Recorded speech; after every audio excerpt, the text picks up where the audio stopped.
I'm Kat. I'm Rachel. We are the Pandemonium. Oh, Good morning. How are you? Exhausted. I can imagine. It's been a night. Yeah? Yeah. It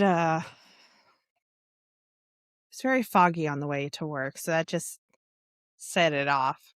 And not like Like Silent Hill fog or like I couldn't see a car length in front of me fog. so Silent Hill fog? Yeah.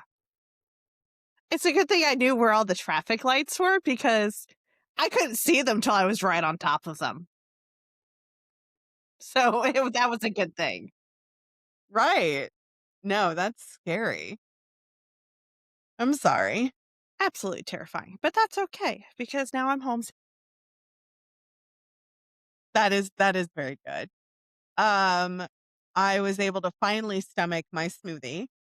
Oh, good. Yeah, it took me a while. I didn't even finish my coffee. I had maybe a half of my cup, but I rotisserie chicken every Mhm. night. And 2 nights ago, it was like, "Oh, you only got up once." And I was like, "Bitch, I got up 8 times." "What you mean I only got up once?" And then last night it said, "Unfortunately, it didn't sync the night before, so we didn't get your actual." Shit. It got my breathing and it got my heart rate, so I can see when I got up because my heart rate went normal. But And also your breathing changed. yeah. Well, no, apparently, so when I get up and I'm not tired and it's like 1, 2 o'clock in the morning and I'm just zombie walking to the bathroom. Because where our bedroom is, so bed's here, and then there's a nightstand, and then the wall, and then you just walk a little bit, go to the That's fair. and then walk back. It's not that far, and so I just zombie shuffle to the bathroom, and, I found out that he's been using the front bathroom in the morning as to not. And not wake you up. That's adorable. I love that. When I wake up at the 3 a.m. I don't wake up after that until it's time for me Right. to actually wake up. So he kisses me on like my shoulder or like my neck or my back. My neck, my back. That's how you got in the situation to begin with. eh, yeah. But, um, and then what else? I got the email today that my stuff is arriving tomorrow for me to do all my board games. Oh, good. So I'm excited about that. Are you ready for today? No, no.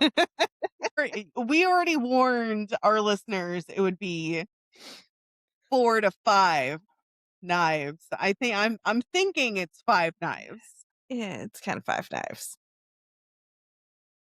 I specifically left out the animals. Oh, there's animals involved. That's nice of you to leave out. I appreciate that. Um, Yeah. do you have your hydration station set up? I have my Kool-Aid or my Flavor Aid. I have my flavored water. Also, for those of you who are saying it's not water if it's flavored, my doctor prefers me to drink flavored water because I drink like 3 of these in a day. This is a half gallon, 64 ounces. I drink 1 if not, 2 if not 3 of these a day. She's like, "You drink more if it's flavored. You only drink half of one if it's not." And I was like, "I don't like the taste of water. It tastes like nothing." So, Especially the water in cities and everything. Tap water just tastes weird. Artesian well water, that crispiness. I mean, well water does taste different, but where I live, they put sometimes too much cleanser in the water and I can taste it. So, we have a filter and everything, it doesn't work, It doesn't take the taste out. like, I've taken my meds. I took 1 last Sudafed today. Okay. I have taken my meds. I think you missed my comment about my Kool-Aid. No, I heard you say Or the Kool-Aid, Flavor Aid, Flavor Aid. That hasn't been around. Oh no, no, no. I know told what you you're gonna case hate me we're for it. I hate you. I don't hate you. I love you, but Drink the Flavor Aid. It's just delicious. the whole phrase that we got, "Don't drink the Kool-Aid," is from this case. I It hate is. this case. This case is my least favorite. Rachel knows I've watched almost every documentary there is. Are we at least only doing half of it? Not the Um, whole. we're just talking about the settlement in Guyana. Okay. All right. I'm fine with that. With the whole, if you deep dive on the subject, there's SA, there's child abuse, there's human trafficking. There's a lot in there Yes. and a lot of candy that you're not supposed to ingest. I'm not ready, but let's go. Let's go ahead and get this ball rolling. Okay, so the TLDR that we love to do. So the formal name is the People's Temple Agricultural Project, but the informal name was Jonestown. After its founder, Jim Jones, Yes. who is a Taurus. I'm very mad at. Gives Tauruses a bad name, He did. but we're not all like So, that. it was a remote settlement in Guyana that was established by the People's Temple, which was an American religious cult under Jim Jones. It became internationally famous on November 18th, 1978, when a total of 918 men, women, and children died at the settlement, at the nearby airstrip in Port Katuma, and at a temple-ran building in Georgetown, which was Guyana's capital city. Can I just say your pronunciation? Top notch. Oh, thanks. I've been practicing. I am so proud of you. So, out of that 918, 909 people died at the settlement itself. 907 of which died from apparent cyanide poisoning, most of which were injected against their will. Those were the ones that didn't drink the Kool-Aid. Correct. Okay. Because they heard the screams and everything from everybody else and realized, I don't want to do this. At that point, they did not get a choice in the matter. So Jim and some other members referred to the act as a revolutionary suicide on an audio tape of the event and in prior recorded discussions. The poisonings in Jonestown followed the murder of 5 others, including U.S. Congressman Leo Ryan, by temple members at the airstrip, which Jim had ordered.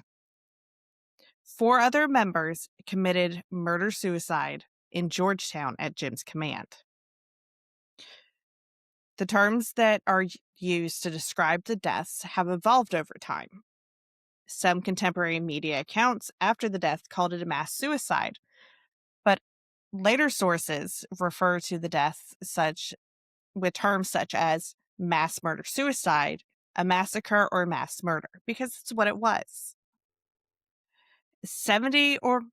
Yes, go ahead. So for the people at the airstrip, those were the, if I remember correctly, those were the reporters, right? So it was the congressmen, the reporters, and some members that were allowed to leave. I use allowed loosely because Jim told them they could go, but then turned around and sent essentially the firing squad after them and went, I changed my mind. You're not make sure nobody leaves. Because I remember from working as a ghostwriter, I know we're protected under certain, if I decided to contact that newspaper again and decide to do ghostwriting again, I'm protected under that clause where no harm could be done to me because all I'm doing is reporting the news. That's right. You're internationally protected. fuck. Keep going. Fluffy's doing her zoomies, so I'm just like, what the hell? Gollum gymnastics. Yeah, pretty much.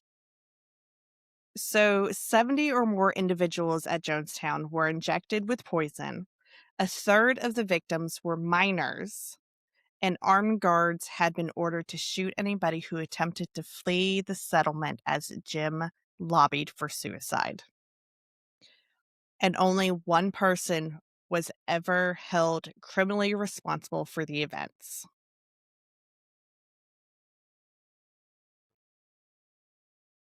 I know I have told you numerous occasions I hate this case. I am stating again, I hate this case. I know. I hated researching it. I was okay with the words on paper. I was okay with that. Until I went to find the pictures for this. And some of them, it's okay. I'm okay until it gets to the November photos. Now, And then the aftermath. right. For our sake and for our viewers' sake, I won't be posting those photos. I'm going to post the before, which is the aerial screenshots of the actual compound, and some from, I think, the museum that you visited, right? Sylvia visited. Sylvia visited. Same thing. But Right. So that was the too long don't read bit. So warning, before Rachel starts, if you do not want to be, because young children are unalived, not sewer slide. We can't say the other word because then we get a little tick. You have to say sewer slide. So if this is not your cup of tea, we totally get it. We'll see you on the next episode. But I have to sit here for this. That's fine. you don't have the choice in the matter. I have you captive. From states away.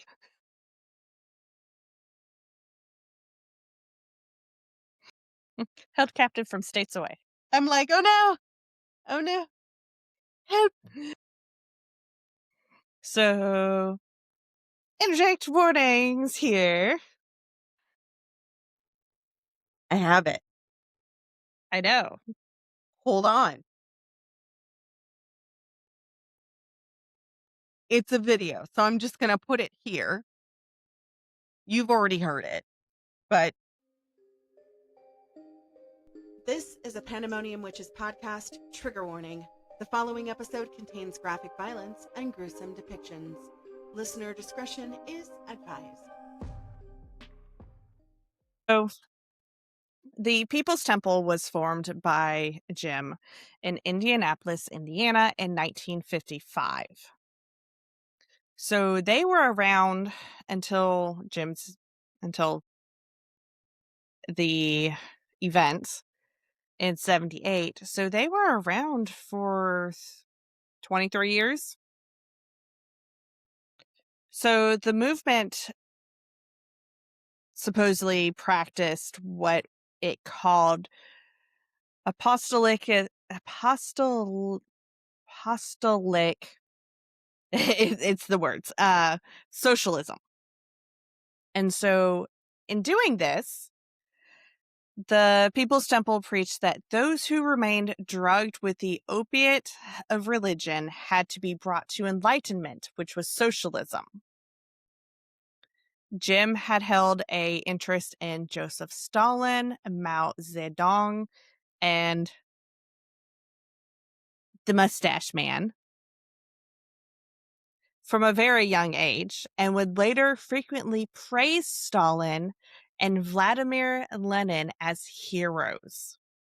For those of you who don't know, Mustache Man is referring to the Yahtzee. We do not speak his name. Correct. It's like Voldemort. We don't say his name.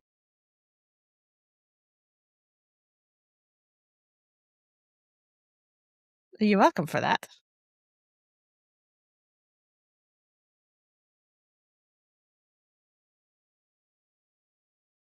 Jim was also upset with persecution against the Communist Party USA. And in the early 1960s, Jim visited Guyana, which was then a British colony, while on his way to establish a short-lived temple mission in Brazil. Not a lot of people know about that part, do they? No, I completely spaced on that part. I know that he went to I need to put WD-40 on my chair, it keeps squeaking. I know that he had gone to a couple of other countries before he settled in Guyana, though. I just didn't remember which one. Yes.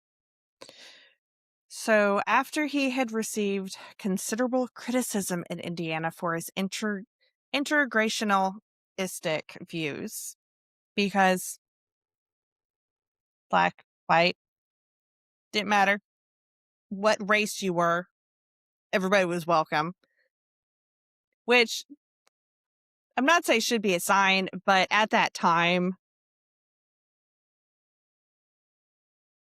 Where we were politically at that time, because that yes, the 50s and the 60s is my Roman era. right. That is my, if you didn't know, I was a pinup. I still am, but I dress like this 90% of the time. I dress like Adam Sandler. But it's one of those things they didn't, it's It not, was very frowned upon. yeah, but it wasn't like people didn't do it. It's like you weren't allowed to do it unless you were in certain states, especially in Indiana. Like, that's towards the south. That's more of the southern Bible Belt area, isn't it? Like, it's, No. It's up near Ohio and Michigan. well, okay, Ohio still has a bunch of racists. I mean, Oh, so yeah, no, I'm so does not saying they don't. but not anything against my Michiganites or my Ohioans, but I'm saying, like, at that time, in that era, in the 1950s, it was very much, even though It was very taboo. very taboo, and you didn't associate with those neighbors at all, and if you did, hush hush, we better not talk about it kind of thing. Right. I mean, good for him for having that, but also bad for Yes, him but because he ended up turning out to be a mass murdering fuckhead. yes. So, because of criticism in Indiana, the church moved to Redwood Valley in California in 1965. In the early 1970s, the temple then opened other branches in Los Angeles and San Francisco, and would eventually move its headquarters to San Francisco. And with the move to San Francisco, it became increasingly political involvement by the temple and the high levels of approval they received from the local government. After the group's participation proved instrumental in the mayor election's victory of George Moscone in 1975, George appointed Jim as the chairman of the San Francisco Housing Authority. Increasing public support in California gave Jim access to several high-ranking political figures, including Vice presidential candidate Walter Mondale and First Lady Rosalind Carter. There it is. Guests at a large 1976 testimonial dinner for Jim included Governor Jerry Brown, Lieutenant Governor Mervyn Damali, remember that name. He comes back later. Denali? In yeah, Like Damali. Twilight? Huh? Damali. Oh, Dymall. I thought you said Denali, like the sisters from Twilight. And I was like, what? Not quite. And California Assemblyman Willie Brown, just to name a few. Wait. My good man, Willie Brown, associated with him? Uh-uh. Sorry, dear. So now we're going to jump into establishing Jonestown. Okay. So leaving the U.S., going to Guyana. So in the fall of 73, after critical newspaper articles by Lester Kinsolving and the defection of 8 temple members, Jim and temple attorney Timothy Stowen prepared an immediate action contingency plan for responding to a police or media crackdown. The plan listed various options, including fleeing to Canada or to a Caribbean missionary post such as Barbados or Trinidad. For its Caribbean missionary post, the temple quickly chose Guyana, conducting research on its economy and extradition treaties with the United States. So if something happened, they couldn't get extradited. In October of 73, the directors of the temple passed a resolution to establish an agricultural mission there. The temple chose Guyana in part because of the group's own socialist politics, which were moving further to the left during the selection process. Former temple member Tim Carter stated that the reasons that they chose Guyana was the temple's view of a perceived dominance of racism and multinational corporations in the U.S. government.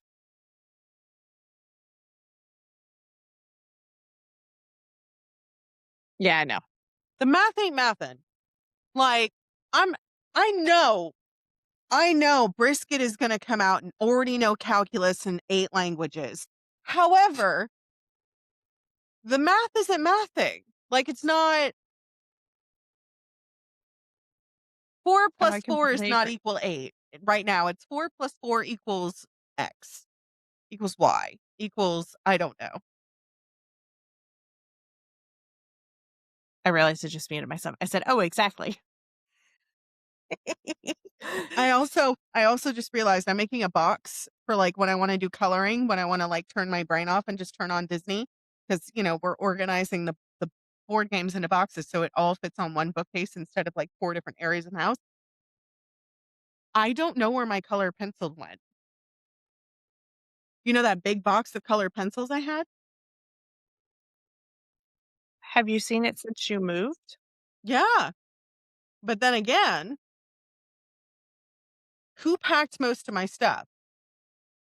So, That's why I asked, did you seen it since you moved? oh, I don't know. But then again, I can just get it from the Dollar Tree. I'm gonna go there anyways to get one of those little This is true. circle egg thingies. I really am craving. Okay. I've had like really weird pregnancy cravings. Right now, all I want is egg McMuffins. And I can make it. I have the McMuffins. I have the eggs. I have the bacons. I have to separate the bacon. But it's not the ones you want. It has to be the circle kind. So they have the egg circle thing at Dollar Tree. So I'm just going to go pick it up along with some color pencils and some markers and just stick it in the coloring box thing. Sounds like a plan. Okay. Back on topic. Sorry. Okay. So according to Tim Carter, the temple concluded that Guyana, as it was English speaking and was a socialist country with a government including prominent Black leaders, would afford Black temple members a peaceful place to live. Okay, I could see that. Later, the Guyana Guyana Prime Minister Phoebes Burnham, remember his name, he appears throughout this whole thing, stated that Jim may have wanted to use cooperatives as the basis for the establishment of socialism, and maybe his idea of setting up a commune meshed with that. Jim thought that Guyana was small, poor, and independent enough for him to easily obtain influence and official protection. Guyana. Was I not saying that? No, I know, but he was saying Guyana was poor enough. Oh, yes. Like you said that, and I just went, was I mispronouncing it? I had a brain blip. No. I'm sitting here going, the same Guyana that's been the textile capital of the world since the 1920s? I'm confused. Hold on. Wait. What? Yeah, pretty much. The only reason it's considered quote unquote third world or quote unquote poor is because of how many people are actually living in that area of the world or was living in that area, even though it is the textile capital of the world because of linens and paper. And let me not get on that soapbox. I'm just gonna. Yes. So he thought it would, give him protection. And he proved skillful in presenting the Guyanese government the benefits of allowing the temple to establish a settlement in the country. One of the main tactics was to speak of the advantages of their American presence near the disputed border with Venezuela. And this idea seemed promising to the Burnham government, who feared a military incursion by Venezuela. Okay. I'm waiting for the but. You have one. You're sitting on it. You know, I couldn't resist. I'm sorry. And technically, you have two. One you're growing and one you're sitting. I do. I very much do. Okay, anyways. So in 1974, after traveling to an area of northwestern Guyana with Guyanese officials, Jim and the temple negotiated a lease of 3,800 acres, which was 1,500 head acres, of land in the jungle, located 150 miles, 240 kilometers west of the Guyanese capital of Georgetown.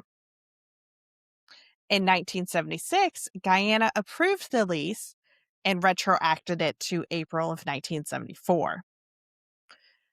The site, located near the disputed border, was isolated and had soil of low fertility. The nearest body of water was 7 miles, 11 kilometers away by muddy roads. So they basically said, oh yeah, you can have this land. It's not worth shit though. It's pretty much like if you've ever tried to, I know AJ does homesteading. He grows vegetables. Him and Sylvia grow vegetables. It's kind of like trying to grow vegetables or fruit trees in clay. You can't do it. I mean, you can in dire circumstances, but it doesn't. But what you get's going to be not so good. No, and the nutrients you get from it don't do shit. So they pretty much put them on a concrete, quote unquote, a concrete landmark, but it wasn't actually concrete. Did they at least, never mind, it was the Guyanese government in like the 70s. So they didn't at least remove any trees. So it was still, I just answered my own question. Oh my God. Land how they got it was the land they got. So forest, the jungle, that's what you got. You had to do everything yourself. Clearing it, everything. So, Jonestown before mass migration. So this is now, they've got the land. Now they got to bring the people. Build it, they will come. So, as 500 members began the construction of Jonestown, The temple encouraged more to relocate to the settlement. Jim saw the town as both a socialist paradise and a sanctuary from media scrutiny. Jim reached an agreement to guarantee that Guyana would permit temple members' mass migration, because build it, they will come. To do so, he stated they were skilled and progressive and showed off an envelope that he claimed contained $500,000, which today would be $3,287,241.38. That's a lot of cheddar. But remember, he claimed the envelope had it. Didn't sit there and count it out in front of him. And he stated that he would invest most of the group's assets back into the country. The relatively large number of immigrants to Guyana overwhelmed the government's strong but stringent immigration infrastructure in a country where immigrants had outweighed locals. Guyanese immigration procedures were compromised to inhibit the departure of temple defectors and curtailed the visas of temple opponents. So basically, they fucked up the whole infrastructure. Jonestown was held up as a benevolent communist community, with Jim stating, "I believe we're the purest communists there are." Jim's wife, Marceline, described Jonestown as dedicated to live for socialism, total economic and racial and social equality. We are living here communally. Jim had wanted to construct a model community and claimed that the Guyana Prime Minister, Burnham, could not rave enough about us, the wonderful things we do, the project, the model of socialism. Jim did not permit members to leave Jonestown without his express prior permission. Mind you, that is including any of the members who got sick or needed to go into town for supplies or anything like that. Nobody was allowed to leave at all unless they were in like some special circle that he considered his quote unquote chosen few, if I remember correctly. Yeah, pretty much. Dick. So the temple established offices in Georgetown and conducted numerous meetings with the prime minister and other officials. In 1976, temple member Michael Prokes requested that the prime minister receive Jim as a foreign dignitary along with other high-ranking U.S. officials. Jim traveled to Guyana with California Lieutenant Governor Damali to meet with the prime minister and the Guyanese Foreign Affairs Minister Fred Willis. In that meeting, Damali agreed to pass on the message to the U.S. State Department that Guyana wanted to keep an open door to cooperate with the U.S. He followed up that meeting with a letter to the Prime Minister stating that Jim was one of the finest human beings and that Damali was tremendously impressed by his visit to Jonestown. I call bullshit. Do you like my little acting?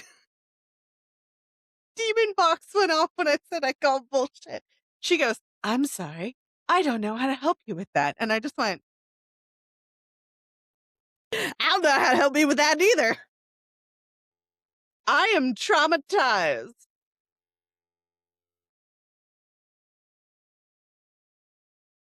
That's okay. I'll make myself an egg McMuffin. It'll be fine.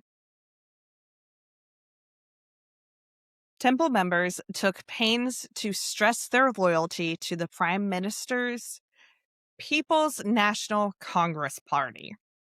That was a mouthful. You know, it wouldn't be a Pandemonium podcast. There wasn't something wrong with the audio because I'm This sitting is true. here going, why do I still hear myself? It's me. I'm the problem. It's fine. I just double checked to make sure mine was on. Yeah, yours was on. Mine wasn't. Keep Okay. going. I'm listening. I'm just playing Tetris over here, just trying to make sure that my brain I doesn't wish I could explode. play Tetris and not be reading this again. So, one temple member, Paula Adams, became romantically involved with Lawrence Bonnie Man, who was Guyana's ambassador to the U.S. Not eating where you shit, I get all. Jim bragged about other female temple members that he referred to as political relations women, giving all for the cause in Jonestown. So hookers. Essentially, yeah. I mean, good for them. We don't shame sex work here, but I don't think that's how it works. But sometimes we question why. Yes. We don't judge, but we do question. So the prime minister's wife, Viola, was also a strong advocate of the temple. And later, the prime minister stated that Guyana allowed the temple to operate in the manner that it did on the references of Moscone, Mondali, and Rosalind Carter. He also said that when Deputy Minister Tomley Reed traveled to Washington, D.C. in September 1977 to sign the Panama Canal Treaties, Mondali, by this point the U.S. Vice President, asked him, "How's Jim?" which indicated to Reed that Mondali had a personal interest in Jim's well-being.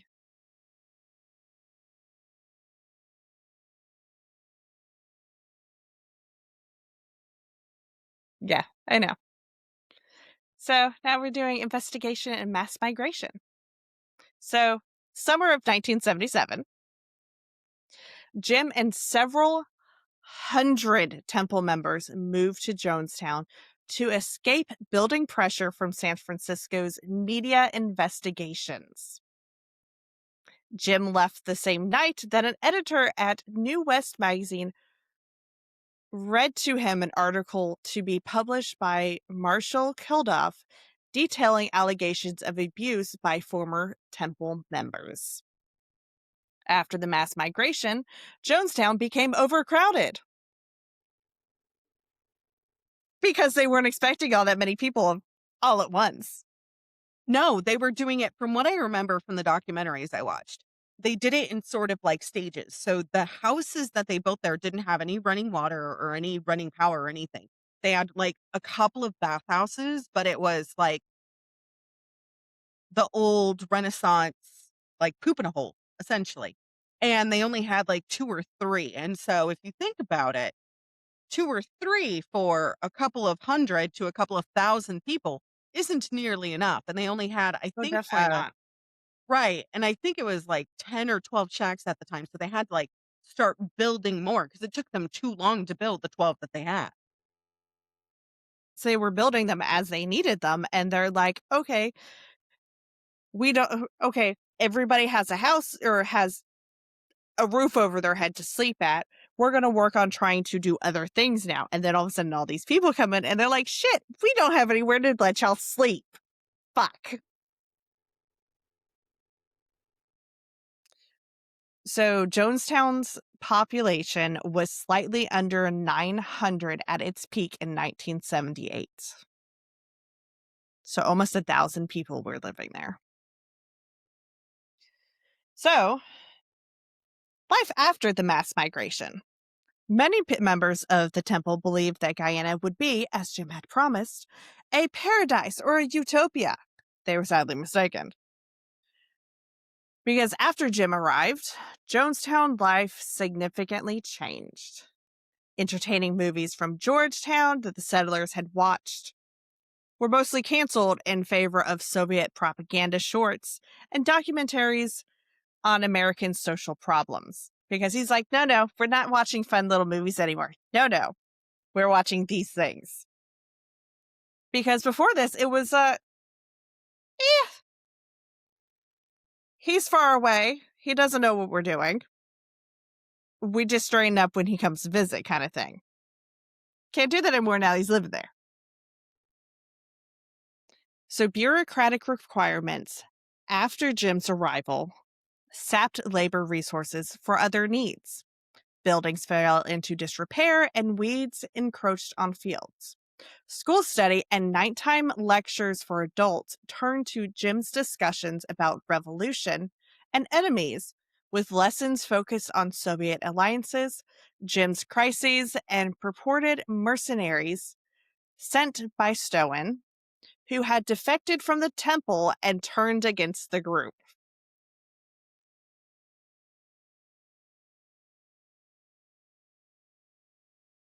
For the first several months, temple members worked 6 days a week, from approximately 6:30 a.m. to 6 p.m., with an hour for lunch.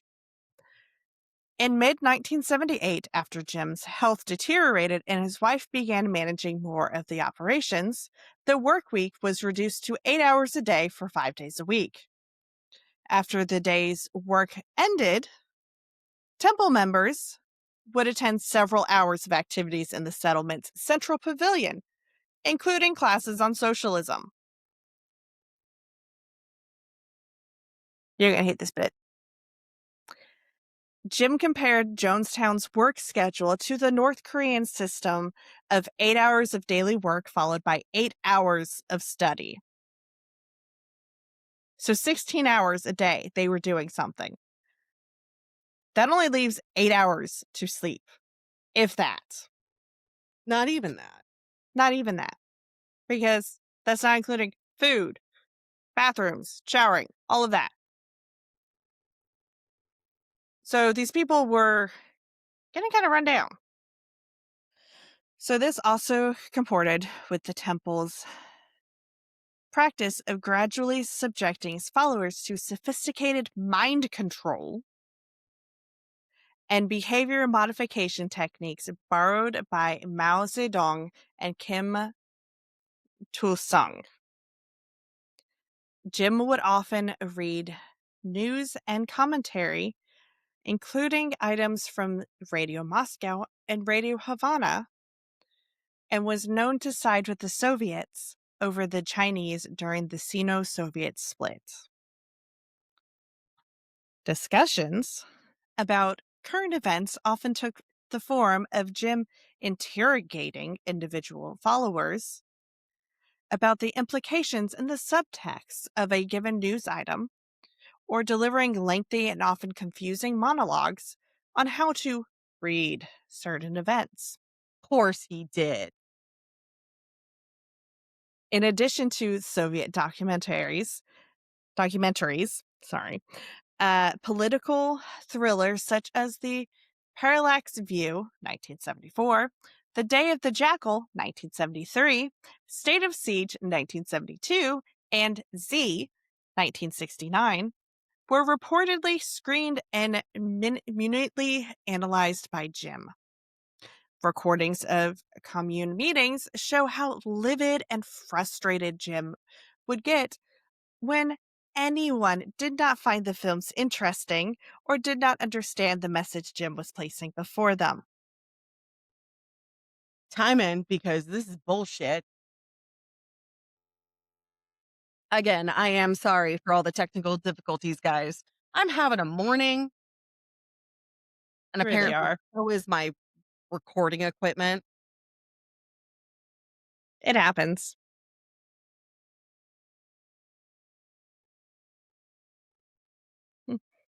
Meanwhile, while we were doing that, I got a call from the pharmacy saying my meds were ready for pickup, so it was perfect timing. Yay. Okay, anyways, back to Jones taking over everything.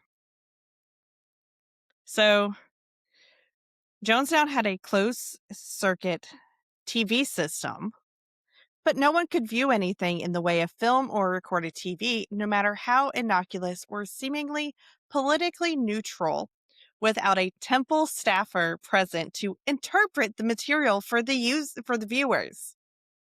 The invariably meant damning criticisms of perceived capitalistic propaganda in Western material, and glowing phrases for and highlighting the Marxist Leninist messages in material from communist nations.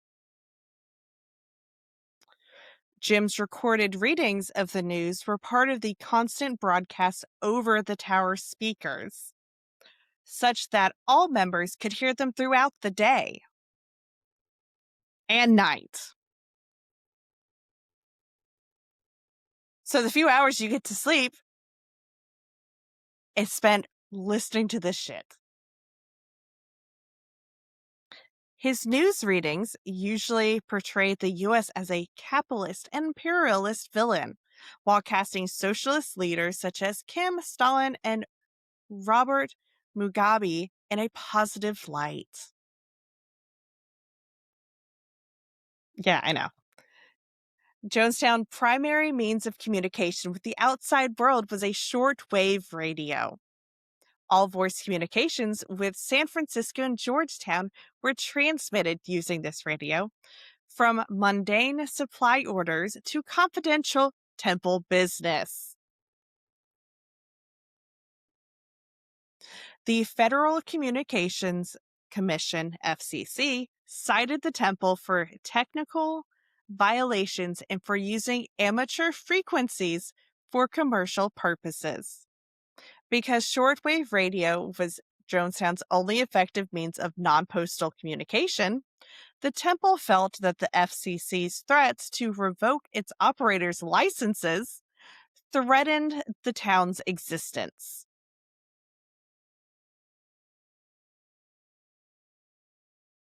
So back to the fact it's on poor soil.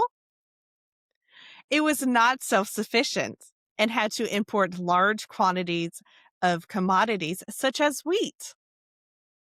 Temple members lived in small communal houses, some with walls woven from truly palm, and ate meals that reportedly consisted of nothing more on some days than rice, beans, greens, and occasional meat, sauce, and eggs. So lots of protein. Despite having access to an estimated $26 million by the late 1978, Jim also lived in a tiny communal house, though fewer people lived there than in other communal houses. Because, of course, his house also reportedly held a small refrigerator containing, at times, eggs, meat, fruit, salads, and soft drinks. Medical problems such as severe diarrhea and high fevers struck the community in February of 1978. Because no wonder. Of course it is. More diets. Like, come on. Dietary issues everywhere. Although Jonestown contained no dedicated prison or no form of capital punishment, various forms of punishments were used against members that were considered to have disciplinary problems. I hated this part. Great. So I'm going to hate it even more. Oh, yes. Awesome. Methods include imprisonment in a 6 by 4 by 3 foot plywood box, which for our metrics, for our non-American listeners, that's 1.8 meters by 1.2 meters by 0.9 meters. And so imprisonment in the box, and then forcing children to spend a night at the bottom of a well, sometimes upside down. This torture hole, along with beatings, became the subject of rumor among the locals. For some members who attempted to escape, drugs such as therazine, sodium pentothal, pentothal,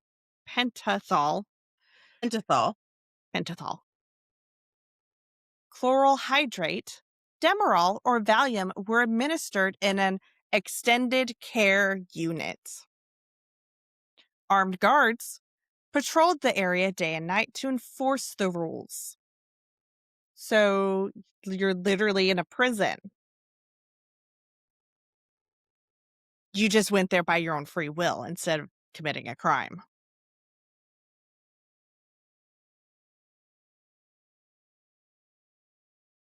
Children were generally surrendered to communal care and at times were only allowed to see their biological parents briefly at night. Jim was to be called father or dad by both adults and children, and the community had a nursery at which 33 infants were born.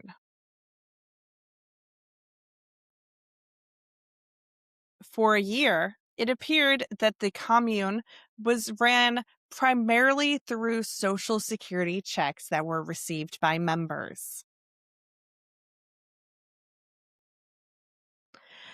Up to $65,000 in 1977, which today would be $347,655.61 in monthly welfare payments from U.S. government agencies to the Jonestown residents were signed over to the temple.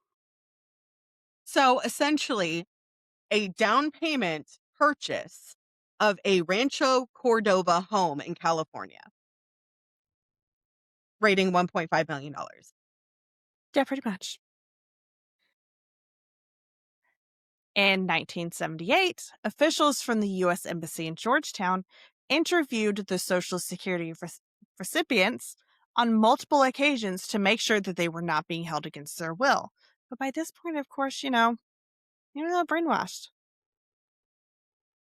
None of the 75 people that were interviewed by the embassy stated that they were being held captive, were forced to sign over the welfare checks, or wanted to leave Jonestown.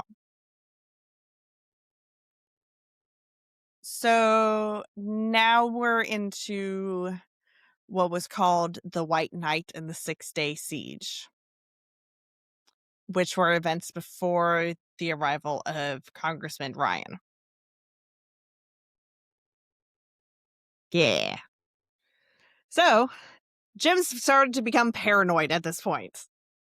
Also, at this point, you have to remember, he was also doing a metric fuckload of cocaine. As somebody who's addicted to narcotics, do you know what that does to your brain? I was about to say, Jim became paranoid and was abusing drugs. You didn't let me finish. Listen, I jumped on that train so quickly. Don't even get me started, because when you inhale cheese brain, when you inhale any narcotics, it goes right to here. So your nasal passages are connected to your eye ducts, which goes straight to the brain. It goes to the frontal lobe. You know what also controls the frontal lobe? Control. Thanks.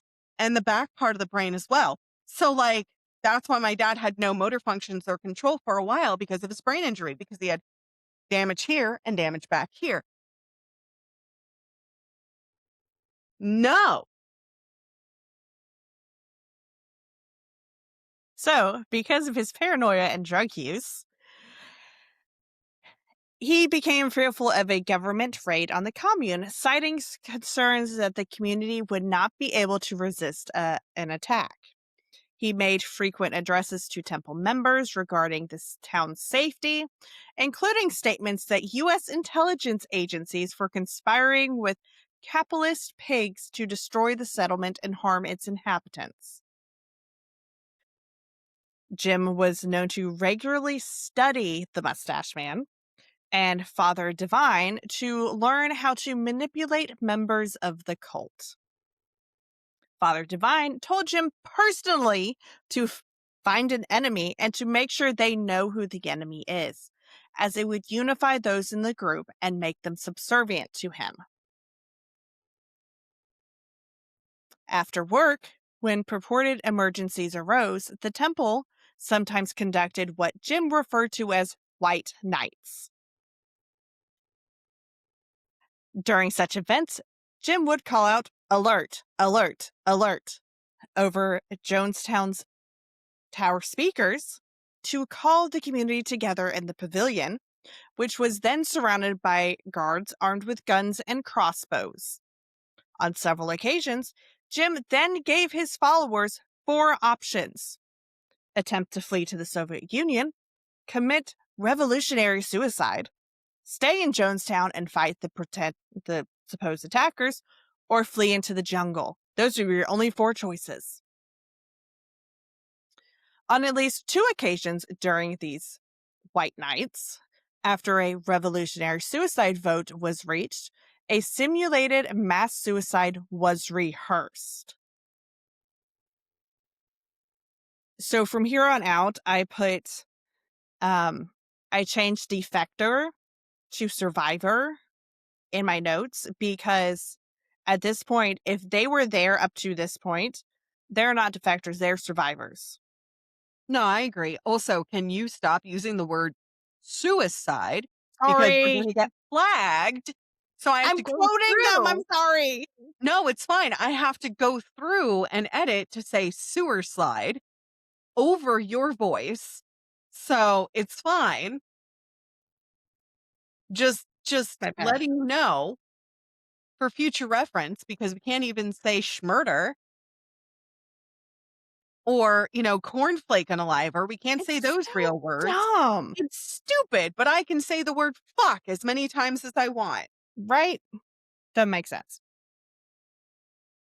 Anyway, so Temple survivor Deborah Layton described the event in an affidavit. Everyone, including the children, was told to line up. As we passed through the line, we were given a small glass of red liquid to drink. We were told that the liquid contained poison and that we would, within 45 minutes, we all did as we were told. When the time came when we should have dropped to the ground, Reverend Jones explained that the poison was not real and that we had just been through a loyalty test. He warned us that the time was not far off when it would become necessary for us to pass on by our own hands. One drill lasted for 6 days, and it was known as the 6-day siege. This ordeal was used thereafter by Jim as a symbol of the community's indomitable spirit. For days on end, frightened settlers rigged the commune armed with machetes and whatever crude tools that would serve as things to weapons. I don't know if I can say that. Weapons is okay? Okay. I was like, I don't know. So, and surrounding them, Jim claimed were mercenaries that were bent on stabbies,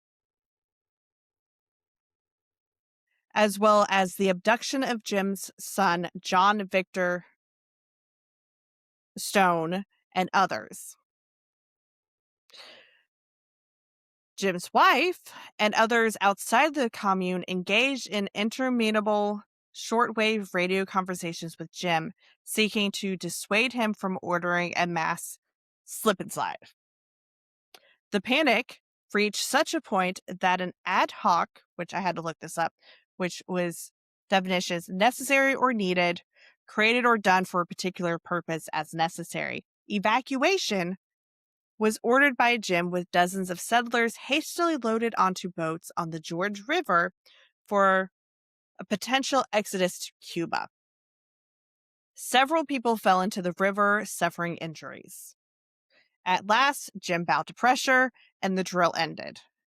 Veterans of the 6-day siege were held in high regard in Jonestown, and in numerous addresses, Jim tearfully recalled their stoic courage on the front line.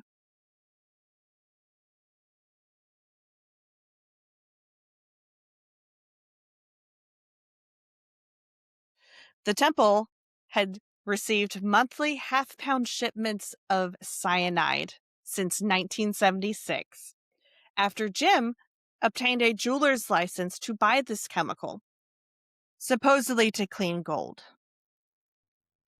In May 1978, a temple doctor wrote a memo to Jim asking permission to test cyanide on the town's pigs as their metabolism was close to that of humans.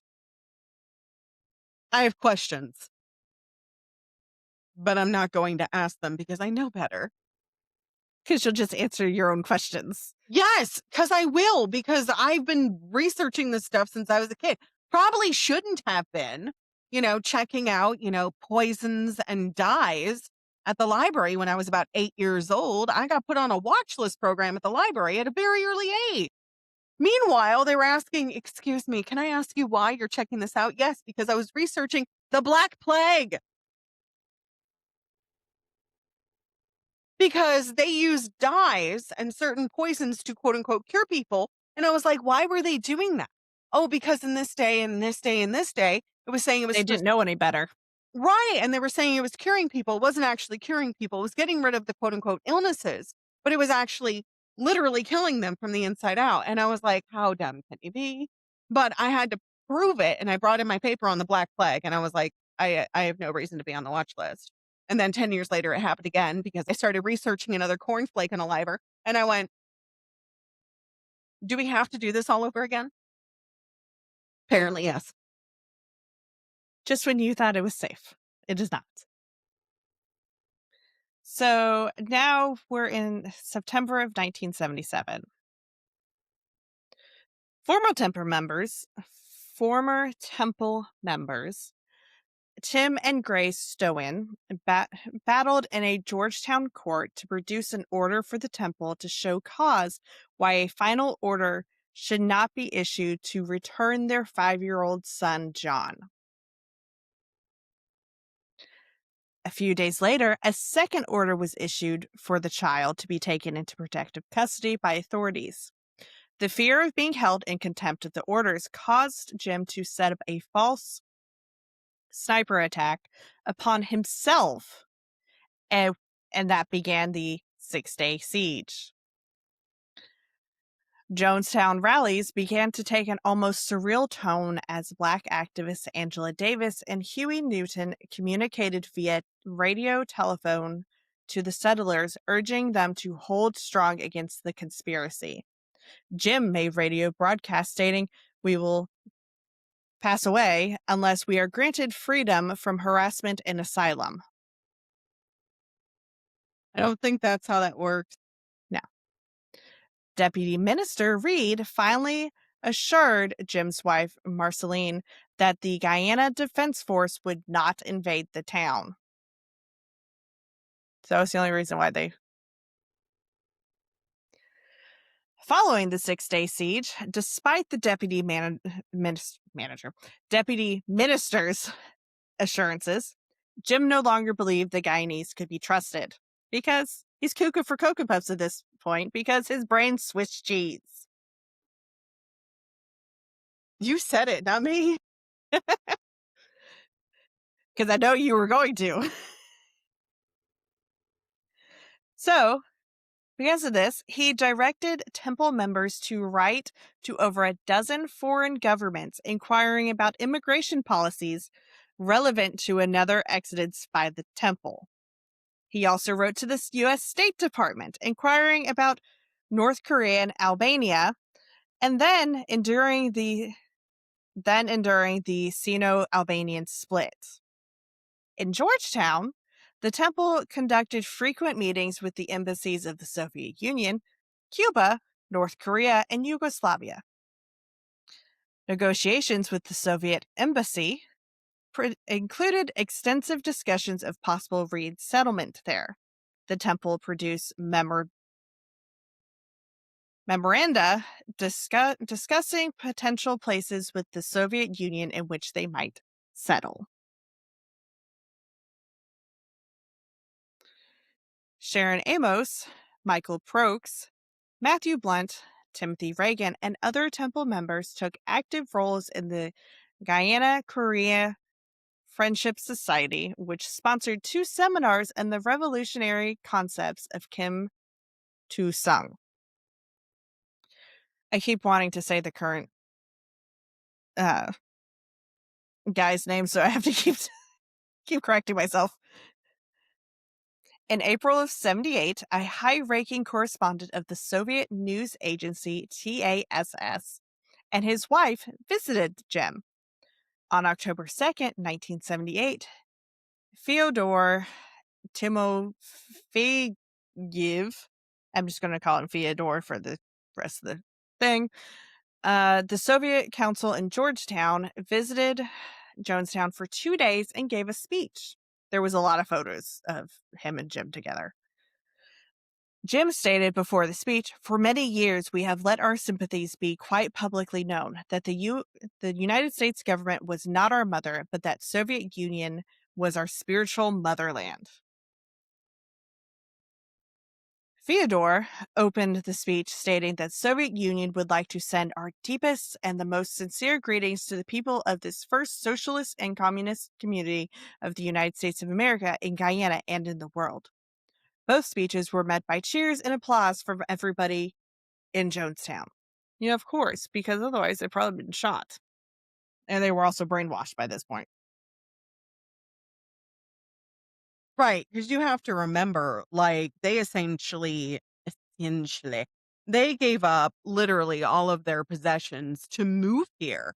Like, literally sold everything that they owned and gave all of their money to him, which is the name of a cult. And, not the occult, that's different. But it yeah. It's a whole thing. So following this visit, the temple members met almost weekly with Fyodor to discuss a potential Soviet exodus. However, Jim eventually had a change of heart, because of course he did, stating that he preferred to stay with the Guyanese borders because the severity it afforded them. Severity.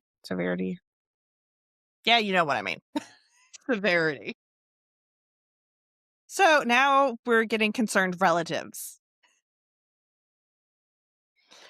And Their family members are finally reaching out? Yes. Yeah. Okay. So meanwhile, in late 77 and early 78, the S2.E2s participated in meetings with other relatives of the Jonestown residents at the home of Jeannie Mills, who was another temple survivor. Together, they called themselves the Concerned Relatives, which, I mean, makes sense. Tim S2.E2 engaged in letter-writing campaigns to the U.S. Secretary of State and the Guyanese government, and even traveled to Washington, D.C. to lobby for an official investigation. In January of 78, he wrote a paper to Congress detailing his grievances and requesting that congressmen write to the Prime Minister, Burnham, out of which 91 congressmen, including Congressman Leo Ryan, wrote the letters. So 91 out, I mean, it's better than none. That's not terrible. No. February 17th, 1978, Jim submitted to an interview with the San Francisco Examiner reporter Tim Ritterman. Ritterman's subsequent story about the custody battle prompted the immediate threat of a lawsuit by the temple. The repercussions were devastating for the temple's reputation and made most former supporters more suspicious of the temple's claims that it was just a victim of a rightist vendetta. Still, though, others remained loyal because they were lost in the sauce. On the day after the article was published, Harvey Milk, a member of the San Francisco Board of Supervisors, who was supported by the temple, wrote a letter to President Jimmy Carter defending Jim as a man of the highest character and stated that temple defectors were trying to damage Reverend Jones's reputation with apparent bold-faced lies. I call it a bullshit. A bullshit. April 11th, 1978, the concerned relatives distributed a packet of documents, including letters and affidavits, that they titled An Accusation of Human Rights Violations by Reverend James Warren Jones to the People's Temple, members of the press, and members of Congress. So they're like, here's our documents, guys. In June 1978, Temple survivor Deborah Layton provided the group with a further affidavit detailing alleged crimes by the Temple and substandard living conditions in Jonestown. So she's like, here's what I experienced here. Tim Stoen represented 3 members of the concerned relatives in lawsuits filed in May and June of 1978 against Jim and other Temple members, seeking in excess $56 million in damages. The Temple, represented by Charles Gary, filed a suit against Stoen on July 10, 1978, seeking $150 million in damages. I'm like, why are you going for a more amount? Why not just the same amount then? More money, more problems? I don't know. So, conspiracism. So, during July and August of 78, Jim sought the legal services of Mark Lane and Donald Freed, both Kennedy assassination conspiracy theorists, to help make the case of a grand conspiracy by U.S. intelligence agencies against the Temple, because he's still on that shit. Jim told Lane he wanted to pull an Eldridge Cleaver and return to the U.S. after repairing his reputation. In September, Lane spoke to the residents of Jonestown, providing support for Jim's theories, comparing him to Martin Luther King Jr. Yeah, I'm going to just pause, let that kind of sink in. The man who radicalized segregation and said that all people are equal. Yeah, him. Lane then held press conferences stating that none of the charges against the Temple are accurate or true, and that there was a massive conspiracy against the Temple by intelligence organizations, naming the CIA, the FBI, and even the U.S. Postal Service. What's Postal Service got anything to do with it? Everything, apparently. Apparently.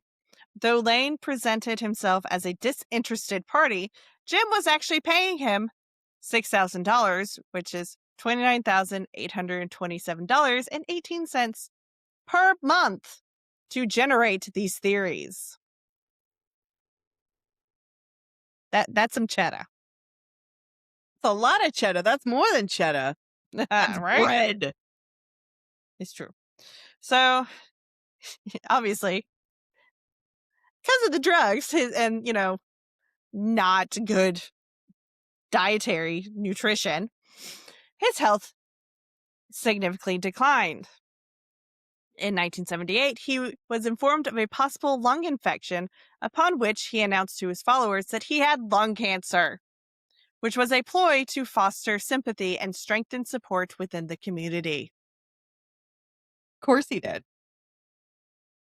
So, Jim was also said to be abusing injectable Valium, Quaaludes, stimulants, and barbiturates.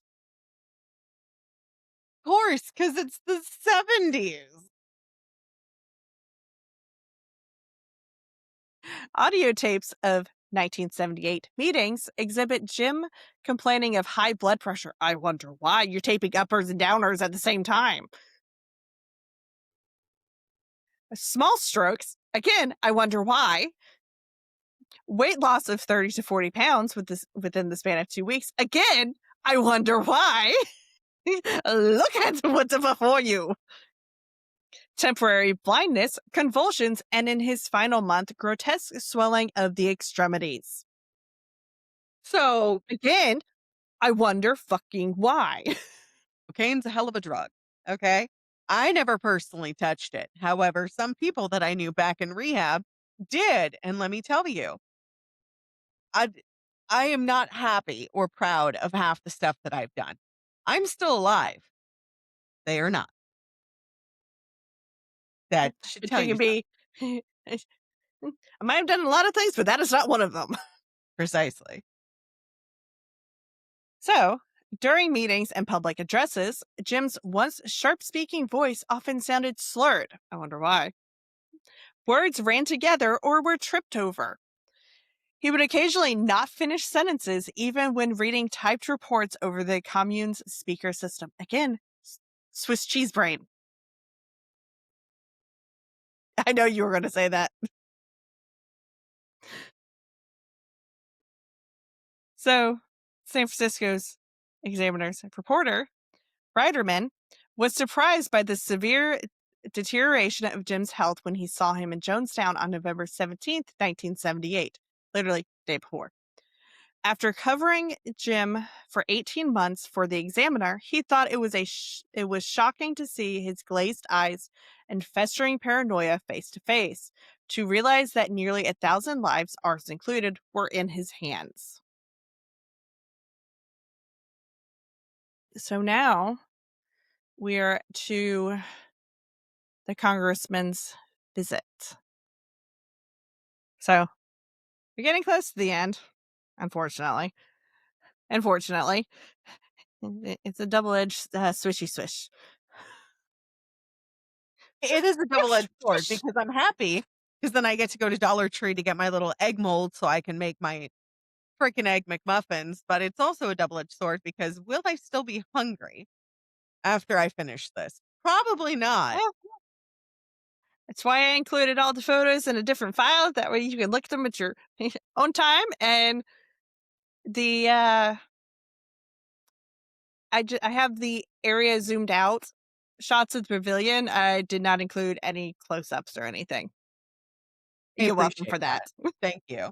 I did not want to look at them either. From what everybody doesn't know, when I don't do my research, I have somebody else don't do it. When I don't double check my research, I have somebody else go behind me and double check it. Normally it's Rachel if she has time, but if not, I have Josh or somebody else look at it. For Rachel's research, when I'm going through and I'm looking at the links, I make sure the links are valid and that everything is copacetic for the most part. When I tell you one time, I was like, listen, I love you. I think it was Ed Gein. I was like, I love you, but please don't include these images. And she did. And I texted her, I think it was like 5 a.m. the next day. And I was like, listen here. Because I get up sometimes with my husband, sometimes not. And I get up. And so I know she's at work or I know she's got the day off. I will just toy away on my computer, just looking at it, just trying to make sure everything's copacetic so I can go ahead and publish the episode. Not be completely traumatized by everything I'm seeing again. So, the fact that she's zoomed out so I didn't have to see the actual photos is good because I've already done that. And I didn't talk to her for 3 days after watching the documentary because I was donezo. You were just in a I was watching Bluey. I want to say puddle on the couch, but you were just swaddled up in a blanket and just zoned out. I was playing Dreamlight Valley. I was playing Bluey on the TV. I think I had Bluey on my phone and I was playing Dreamlight on the TV. But I was not. Josh came home 3 days in a row and he goes, "Are you okay?" And I was like, "No, I don't want to talk about it. I'm not working for a couple of days because I watched a documentary for the podcast. I told Rachel, I'm not okay. Give me a few days. I'm just not here mentally." And I'm glad we took our break for 4 months because almost a week during that break, I was just gone. And I checked in on you. I would send you Snapchat. Let me see your face. Make sure you're still alive. We would talk through messages, but it was not over the phone because words were just too much. Okay, back on topic. So Congressman Ryan, who at that point represented California's 11th congressional district, was friends with the father of Bob Houston, who was a Temple member in California, whose mutilated body was found near train tracks on October 5th, 1976, 3 days after a taped telephone conversation with Bob's ex-wife, in which leaving the temple was discussed. So he's personally interested now because he's like, one of my friends died because of this shit. I'm invested. I mean, I would be So, too. oh, yeah. So over the following months, Congressman Ryan's interest was further aroused by the allegations put forth by S2E2, temple survivor Deborah Layton, and the concerned relatives. So on November 14th, 1978, Congressman flew to Georgetown along with a delegation that included, this is a list, Jackie Spear, Ryan's then legal advisor, Neville Anaborn, who represented Guyana's Ministry of Information, Richard Dewar, Deputy Chief of Mission of the U.S. Embassy to Guyana, Tim Britterman, who is the reporter from San Francisco Examiner, Greg Robinson, the Examiner's photographer, Don Harris, who was an NBC reporter, Bob Brown, NBC camera operator, Steve Sung, who was an NBC audio technician, Bob Flick, NBC producer, Charles Krasu, who was a Washington Post reporter, Don Havers, San Francisco Chronicle reporter. And so those were just the reporters. The concerned relative representatives included Tim and Grace S2E2, Steve and Anthony Catteris, Beverly Oliver, Jim Cobb, Sherwin Harris, Carol Houston Boyd. Yeah, and Boyd. It broke into 2 pages, so I was like, was that the last one? So they all arrive in Guyana. Jim's attorneys, Lane and Gary, initially refused to allow them access to Jonestown. However, by the morning of November 17th, they informed Jim that the congressman would likely leave for Jonestown that afternoon, regardless of his willingness, because he's like, I'm going to see this place no matter what. I don't care. Brian's party, accompanied by Lane and Gary, came to an airstrip at Port Kaituma, which was 6 miles, 10 kilometers from Jonestown some hours later, because it takes a while. You're driving through dirt roads, essentially. Basically, because of the lack of the room on the plane, only 4 of the concerned relatives, Anthony Catteris, Beverly Oliver, Jim Codd, and Carol Boyd, accompanied the congressman, Spear, and the journalist to Port Kaituma, and ultimately to Jonestown. Everybody else had to wait. It felt that the presence of the S2E2s would unnecessarily antagonize Jim, and Harris wanted to remain in Georgetown because he hoped to spend time with his daughter Leanne, who was staying at the temple's headquarters there. So he's like, I can at least spend time with my daughter, because that was the whole reason why I wanted to be here. And, oh, hey, look, my daughter's here. I'm going to spend time here. Only Ryan, Spear, Lane, and Gary were initially accepted into Jonestown, while the rest of the party was allowed in after sunset. That night, they attended a musical reception in the pavilion, and while the party was received warmly, Jim said he felt like a dying man and ranted about government conspiracies and martyrdom as he decried attacks by the press and his enemies. It was later reported and verified by audio tapes recovered by investigators that Jim had run rehearsals on how to convince Ryan's delegation that everybody was happy and in good spirits. 2 temple members, Vernon Gosney and Monica Bagby, made the first move for defection that night. In the pavilion, Vernon mistook NBC reporter Don Harris for Ryan and passed him a note reading, Dear Congressman Vernon Gosney and Monica Bagby, please help us get out of Jonestown. A child nearby witnessed this act and verbally alerted other temple members because they're all brainwashed. Harris brought 2 notes, one of which was Vernon's, to the congressman and to Spear. According to Spear, in 2006, reading the notes caused her and the congressman to realize that something was very, very wrong. Because it was. Ryan, Spear, Dyer, and Anna Bourne stayed the night in Jonestown while the other members of their party, including the press corps and members of concerned relatives, were told that they had to find other accommodations. Where? Where are they supposed to stay? So they went back to the airstrip and stayed at a local cafe there. Because thankfully, the airstrip had some things. Not a whole lot of things, but they had some things. So now we're on the fated day. In the early morning of November 18th, 11 temple members sensed danger enough to walk out of Jonestown and all the way to the town of Matthews Ridge in the opposite direction of the airstrip, which saved them. Those defectors included the wife and son of Joe Wilson, who was Jonestown's head of security. When journalists and members of the concerned relatives arrived in Jonestown later that day, Jim's wife, Marceline, gave them a tour of the settlement because she's like, look at this. Look at all of this. We're great.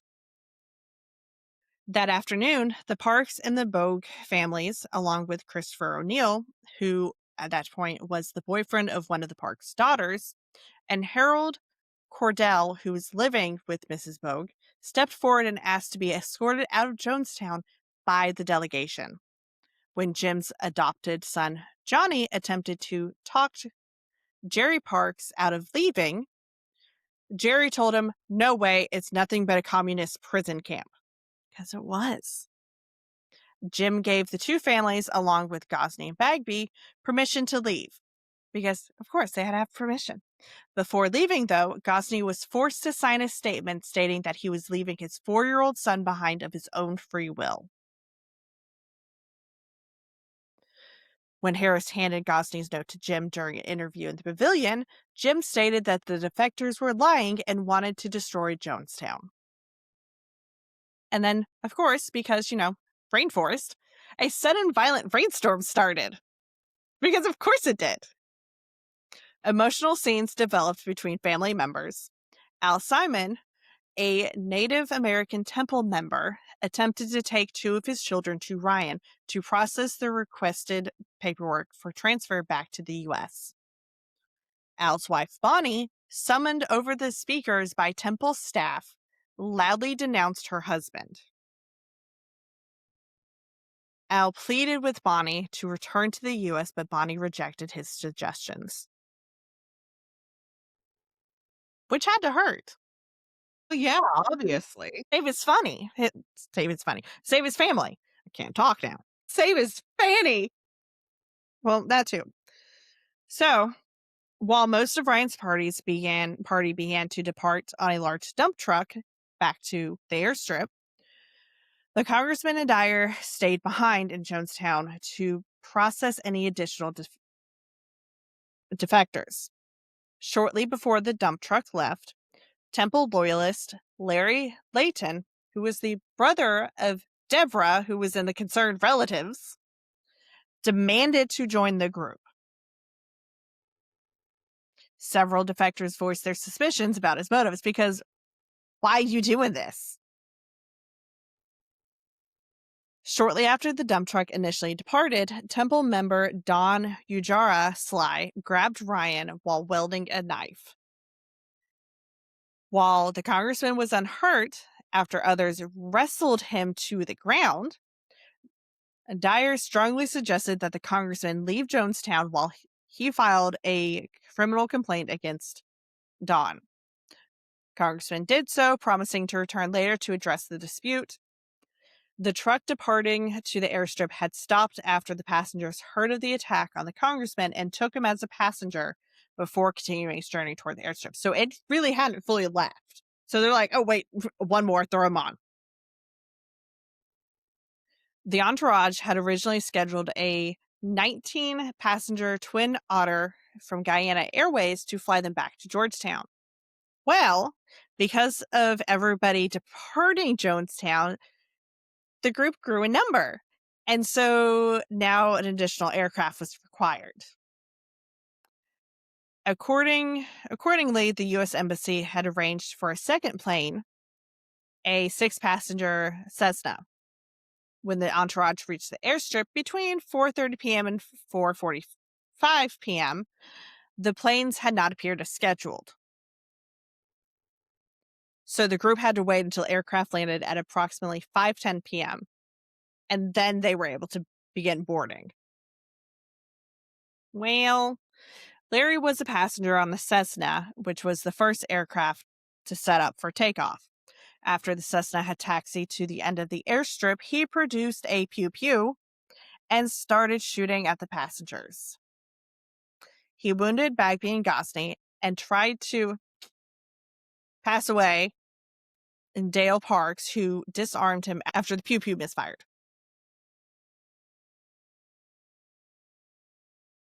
Meanwhile, some passengers had boarded the larger Twin Otter, and a tractor with a trailer attached, driven by members of the temple's Red Brigade security squad, arrived at the airstrip and started approaching the aircraft.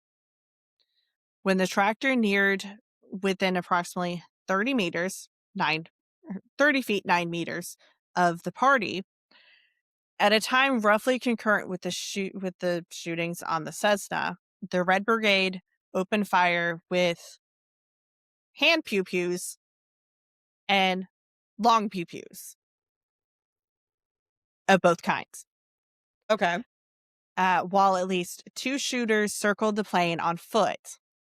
There were perhaps 9 shooters whose identities are not certainly known, but most sources agree that Wilson Stanley Geig, Thomas Keys Sr., and Ronnie Dennis were among them.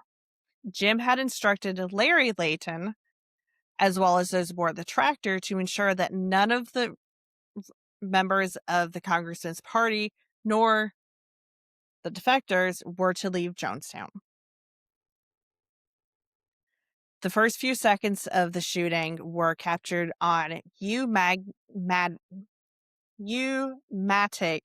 ENG videotape by NBC cameraman Bob Brown, who unfortunately was killed along with Robinson, Harris, and Temple survivor Patricia Parks in the first few minutes of the shooting. Congressman Ryan was killed after being shot more than 20 times. Spear, Ritterman, Katsaris, Steve Sung, Richard Dwyer, Charles Caruso, Ron Javers, Carolyn Houston Boyd, and Beverly Oliver were the 9 injured in and around the Twin Otter.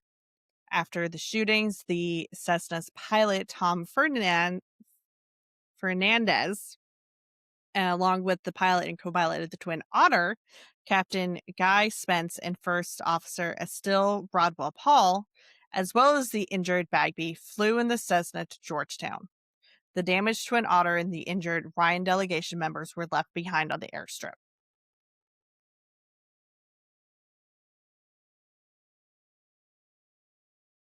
There is a lot to be said from the photos that I had seen on the actual documentary, and it makes me upset because these people were so brainwashed that they did it because that's what they were told to do. Right. I'm assuming that they also used some of the FBI photos that were taken in the documentary. They did, and that's what really did me in, because it showed the actual wounds, and that's what I was not. Yeah, I know. So, back to Jonestown. So before leaving the town for the airstrip, Congressman had told Gary that he would issue a report that would describe Jonestown in basically good terms. Basically trying to be like, hey, I'm going to say y'all are good, so that way I can leave. Ryan stated that none of the 60 relatives he had targeted for interviews wanted to leave. The 14 defectors constitute a very small portion of the residents, and that any sense of imprisonment that the defectors had was likely because of peer pressure and a lack of physical transportation. And even if 200 of the 900 plus wanted to leave, I'd still say you have a beautiful place here. Well, despite this report, Jim told him, I have failed. And Gary reiterated that Ryan would be making a positive report, but Jim maintained that all is lost. Well, if all's lost, we have nothing else left to lose. So after the congressman's departure towards the airstrip, Marceline made a broadcast on the Jonestown speaker system, giving assurances and asking settlers to return to their homes. During this time, aides prepared a large metal tub with grape flavor-aid, which was mistaken as Kool-Aid, and it was poisoned with diphenhydramine, promethazine, chloropromethazine, chloroquine. The semi copy. Send it to me on Facebook. Let me look at it and I'll pronounce it as the medical person on this podcast. Okay, give me I one will do second. it for you. Send it now. I'm typing out a response to my husband. He asked me a question.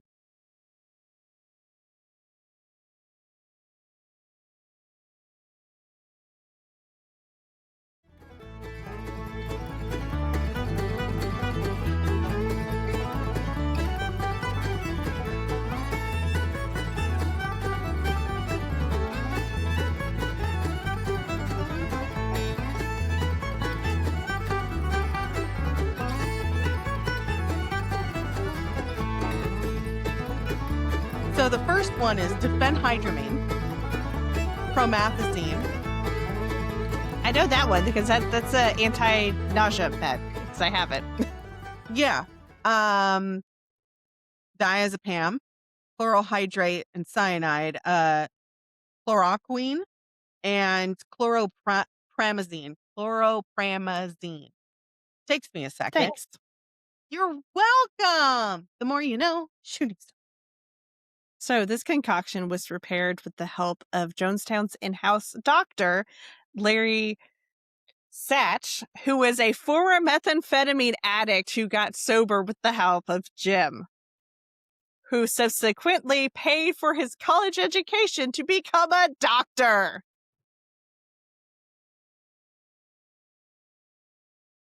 I'm sorry. I think I just had a stroke. What? Yeah, so their in-town doctor was a former meth addict who got sober with the help of Jim, who Jim then paid for him to go to college and become a doctor. Which, I mean, I'm all for getting sober, bettering yourself, but so many questions. So, this was the guy that I think had asked about using the cyanide on the pigs. Because he had been researching the best ways for a person to die in advance of the foreseen mass slip and slide. About 30 minutes after his wife's announcement, Jim made his own, calling all the members to the pavilion.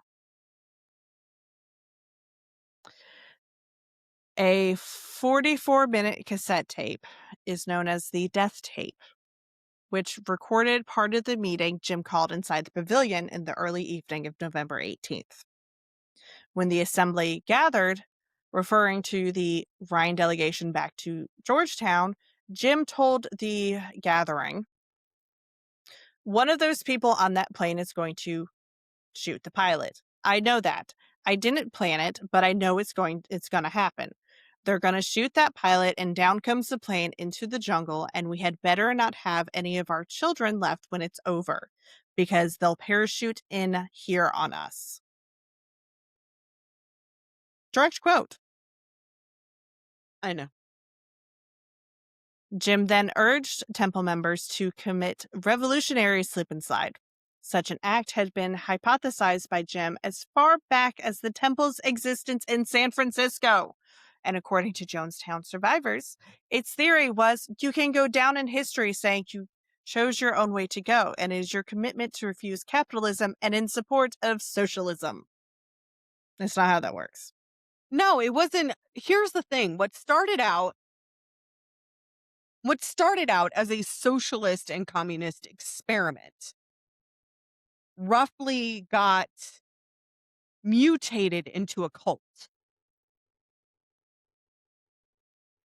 And Like that, it does. right. I'm going to need to watch Disney. Oh, yeah. No, I know. No, worse. I'm going to watch Twilight today. Thank you very much. This is why I did the photos in a completely different form, because I didn't want to have to look at them again. Thank you. You're Maybe welcome. did a somersault. I am not happy. So, temple member Christine Miller argued that the temple had alternatively attempted an airlift to the Soviet Union. Jim McElvain, who was a former therapist who had arrived in Jonestown only 2 days earlier, assisted Jim by arguing against Christine's resistance to the slip and slide, stating, "Let's make it a beautiful day," and later citing possible reincarnation. He must not have been a very good therapist then. Because that's all I could think of. I was like, he must have been a shit therapist. No wonder he's a former one. After several exchanges in which Jim argued that a Soviet exodus would not be possible, along with reactions by other temple members that were hostile to Christine, she backed down. Of course she did. However, she may have ceased dissenting when Jim confirmed at one point that the congressman has been taken care of. Only he used the M word, not R word, M word. I cannot talk. After the airstrip shooters returned. When the Red Brigade members came back to Jonestown after taking care of the congressman, Tim Carter, who was a Vietnam War veteran, recalled them having the 1,000-yard stare of weary soldiers.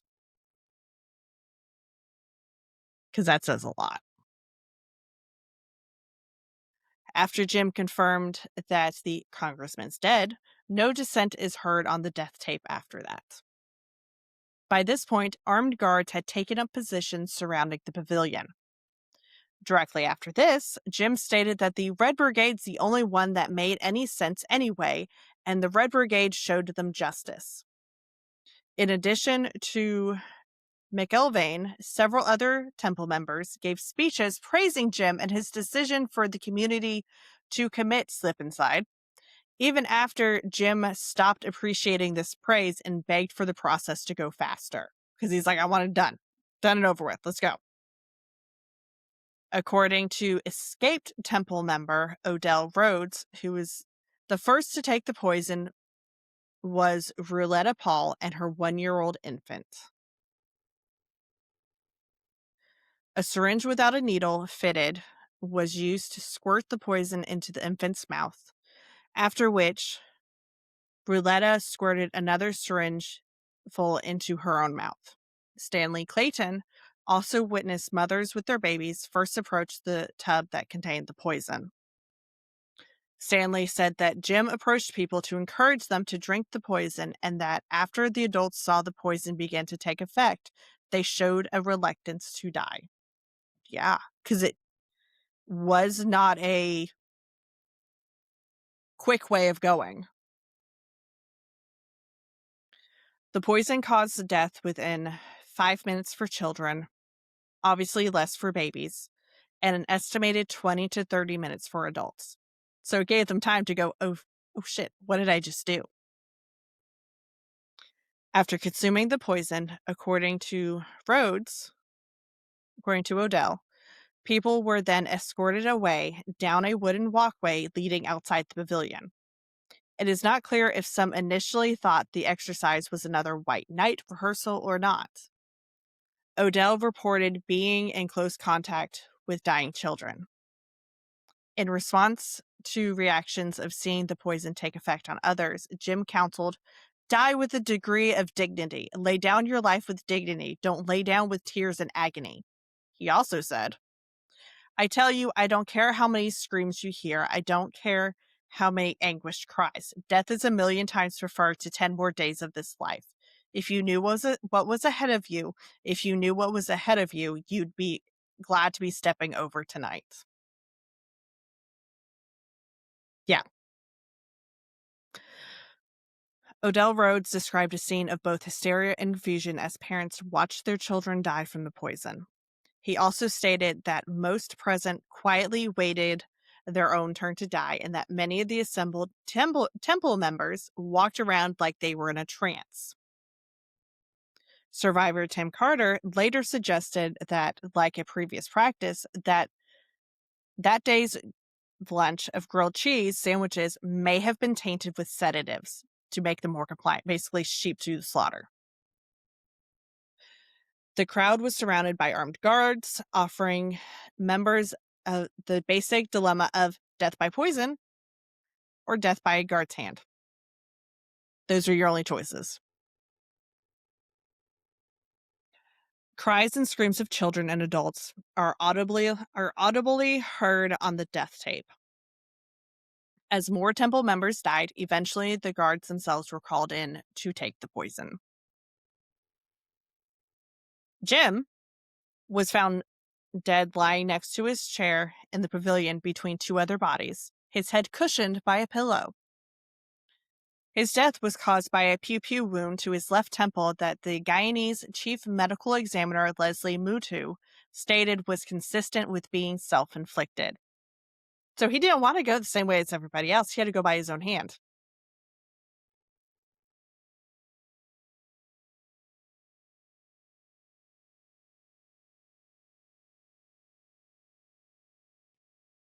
There are a lot of things that upset me in this world, and that is one of them.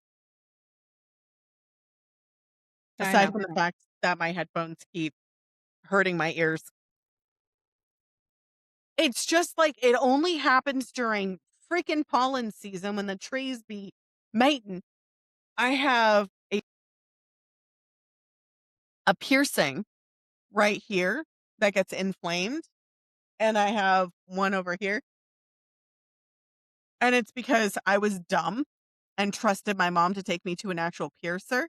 No, she took me to Piercing Pagoda in the mall. Not a tattoo artist and piercer combo, which is where you're supposed to go. It's like getting your ears done by a 17-year-old at Claire's with the piercing pew-pew. That's what they use. They use, no. So what's one used? Yeah. Blunt object shoved through the skin. Yeah. Guys, go to an actual piercer. If you want to get pierced, do not go to Claire's. Do not go Piercing Pagoda. Go to a tattoo artist. As long as you're of like an old enough age, I think it's like 8 or 9, you can get your ears pierced. They'll ask you, is this something you want to do? And they'll actually be like, okay, 1, 2, and 3. And they'll do your ears and they'll make sure they're perfectly even. Whereas mine were pierced when I was a baby, the original ones. And those are not even. I don't think they're ever even. Oh, no, because you jerked the first time, so that one's a little bit off, and then you jerk the second time because blunt force trauma. Mine was done at the pediatrician when I was an infant. Mm. They did that. Did you know that? I know some pediatricians still do it. What? Yeah. They'll let, I think like some places will do it at 6 months, some places will do it at a year. And I'm just like, the fuck. Anyways, so 3 high-ranking temple survivors claimed they were given an assignment and thereby escaped death.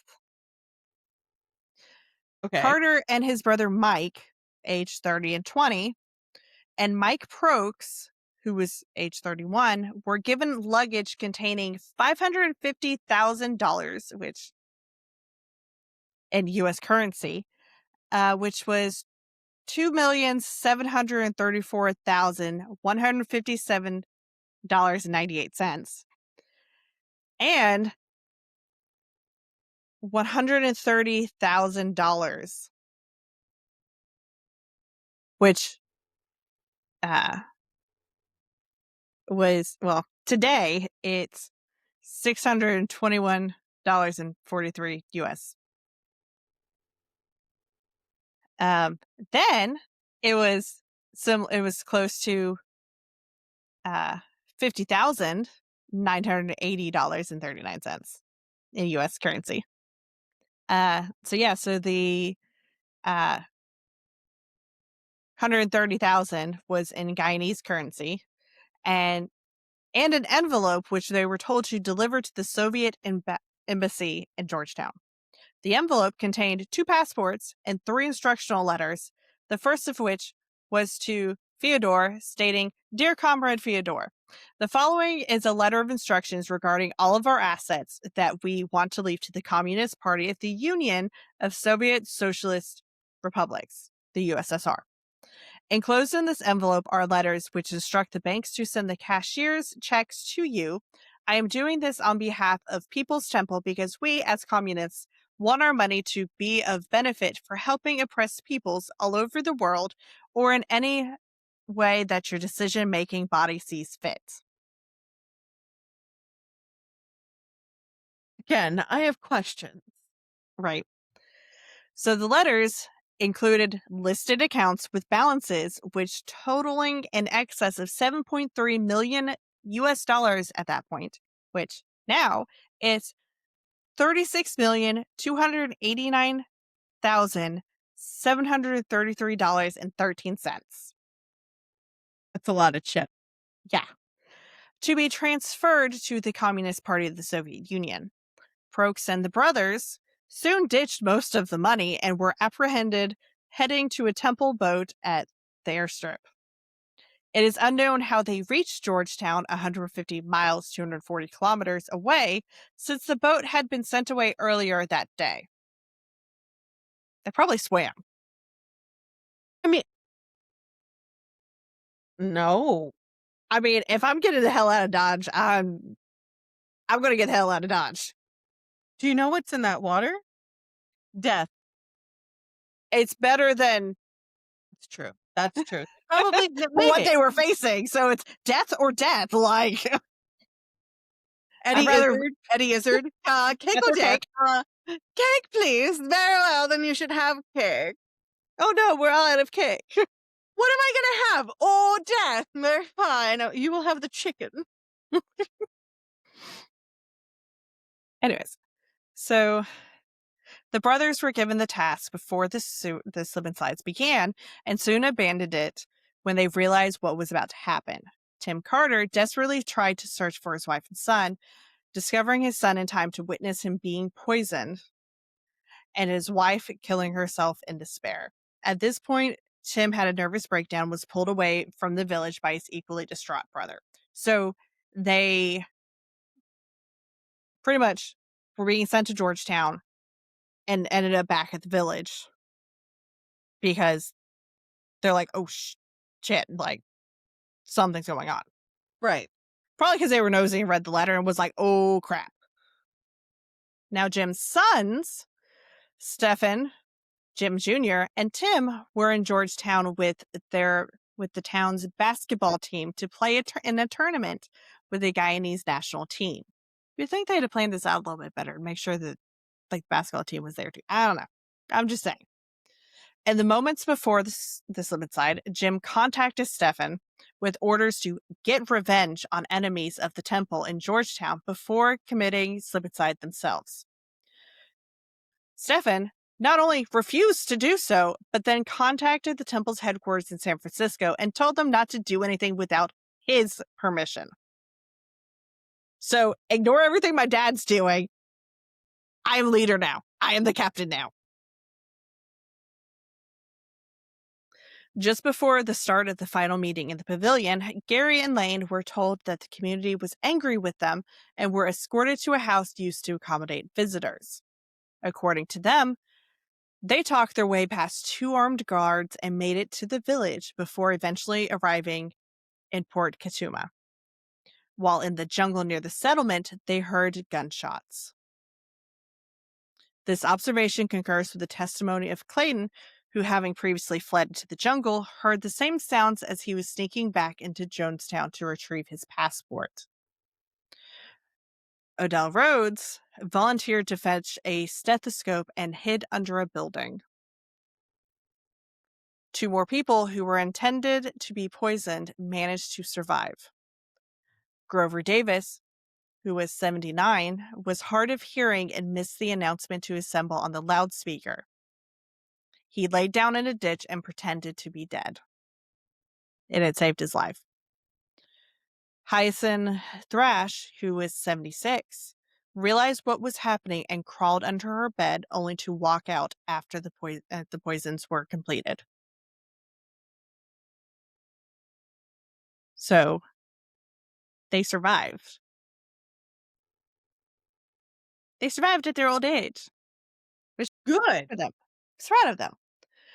So, the only medical doctor to initially examine the scene at Jonestown was Mutu, who visually examined over 200 bodies and later told a Guyanese coroner's jury of having seen needle marks on at least 70.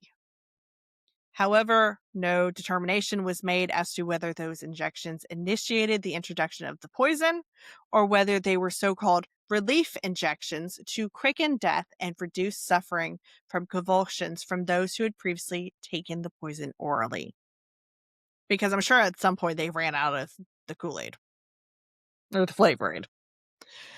Mutu and U.S. pathologist Lynn Crook determined that the cyanide was present in some of the bodies, while analysis of the contents of the vat revealed several tranquilizers, as well as potassium cyanide and potassium chloride.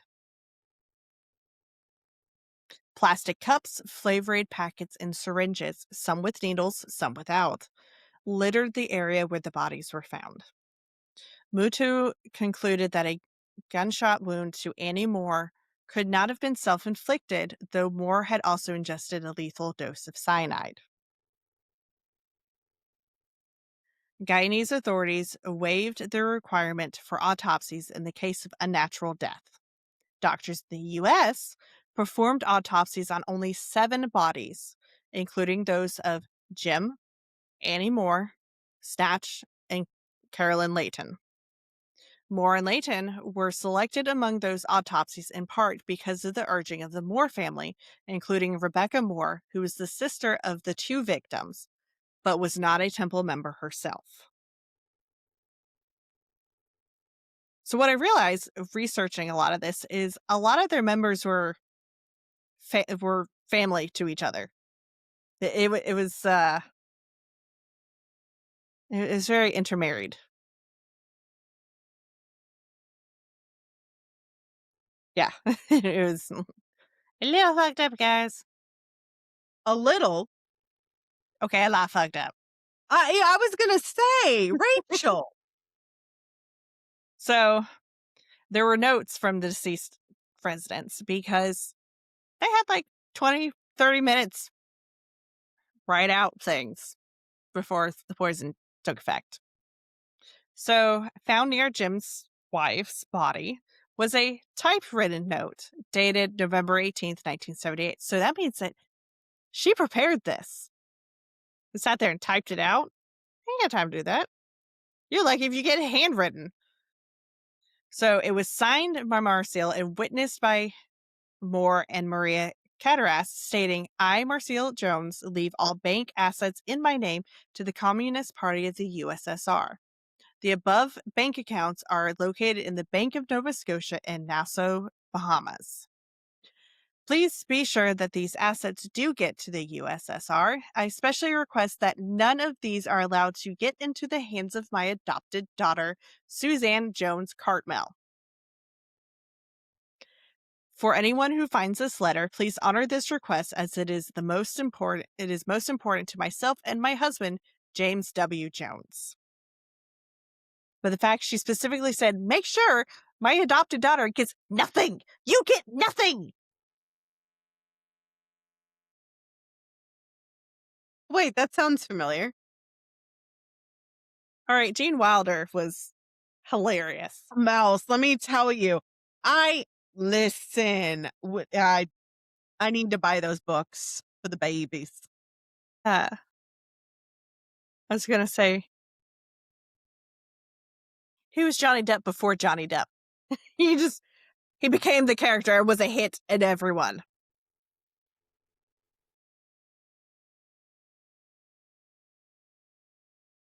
My microphone did not want to turn on. So all of the Gene Wilder movies, I've seen all of them. My grandfather loved watching them. He thought it was hilarious. I shouldn't have been watching those movies at 6, 7, or 8. However,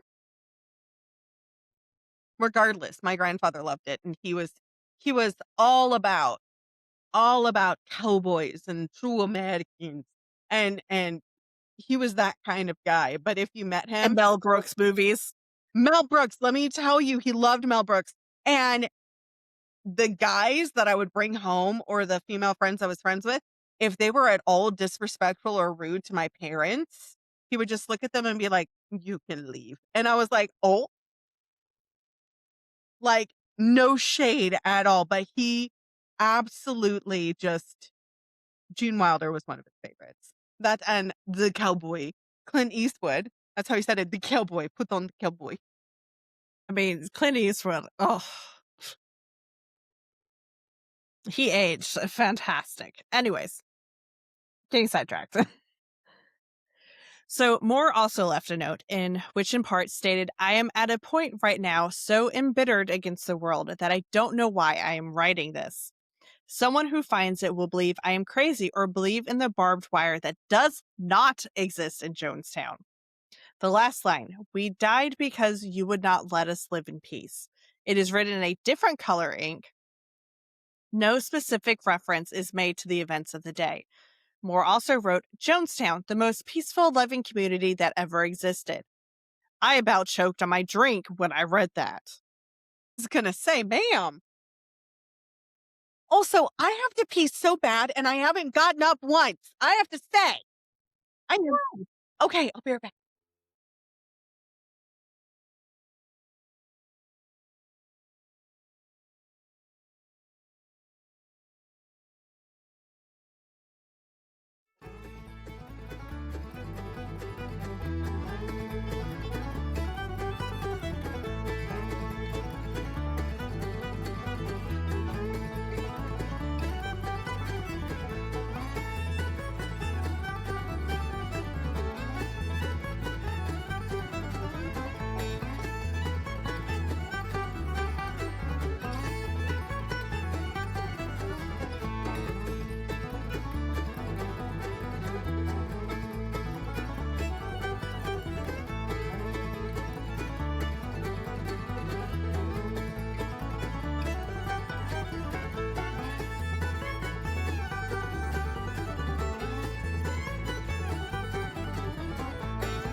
You know, the worst thing about being pregnant is I run to the bathroom, which is literally right around this corner. Like there's a door here and everything. You can probably see it.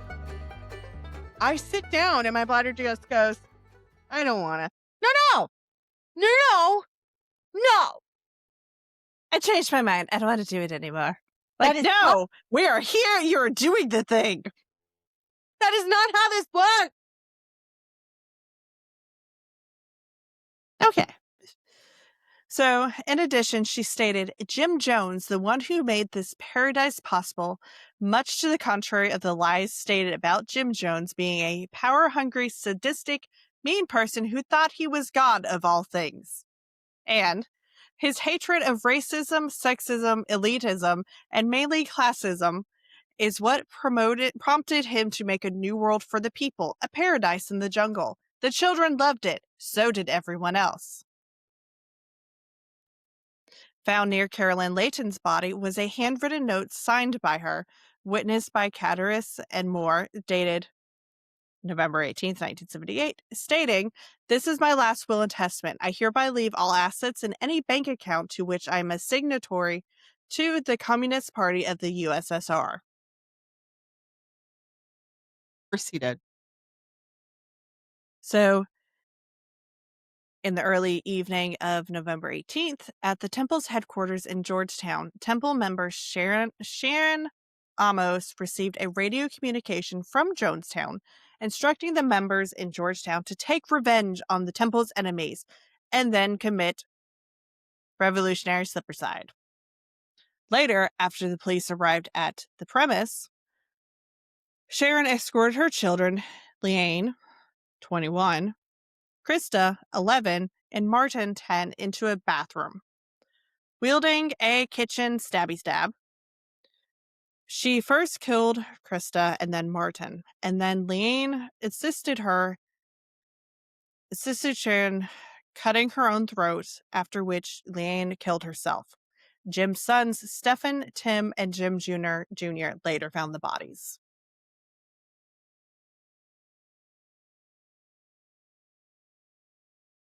No, ma'am. No. So, the aftermath. At the airstrip, Ritterman, who survived, photographed the aftermath of the shootings at the airstrip. Dwyer assumed leadership at the scene, and at his recommendation, Larry Layton was arrested by Guyanese police. Dwyer had been grazed by a bullet in his butt during the shootings. He got shot in the ass.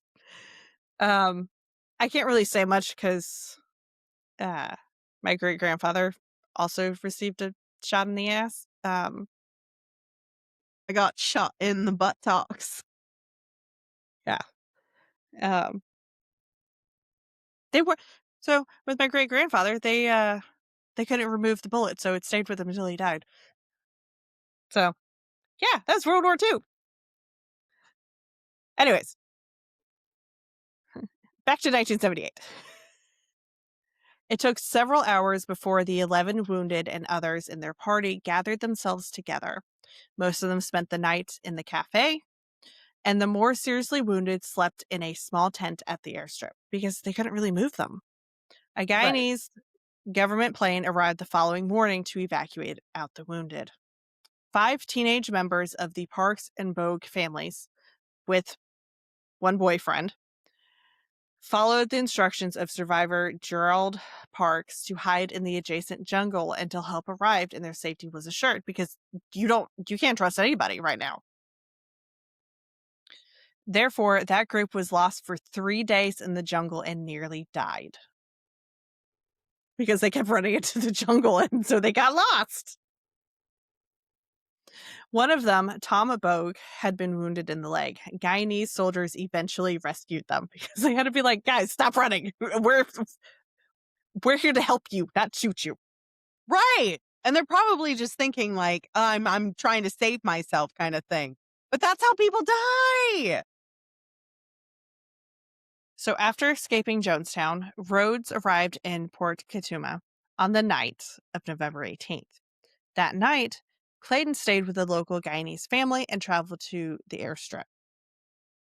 Prokes and the Carter brothers were put in protective custody in Port Katuma and were later released in Georgetown. Rhodes, Clayton, Gary, and Lane were also brought to Georgetown. Prokes died by suicide on March 14th, 1979, during a press conference 4 months after the incident.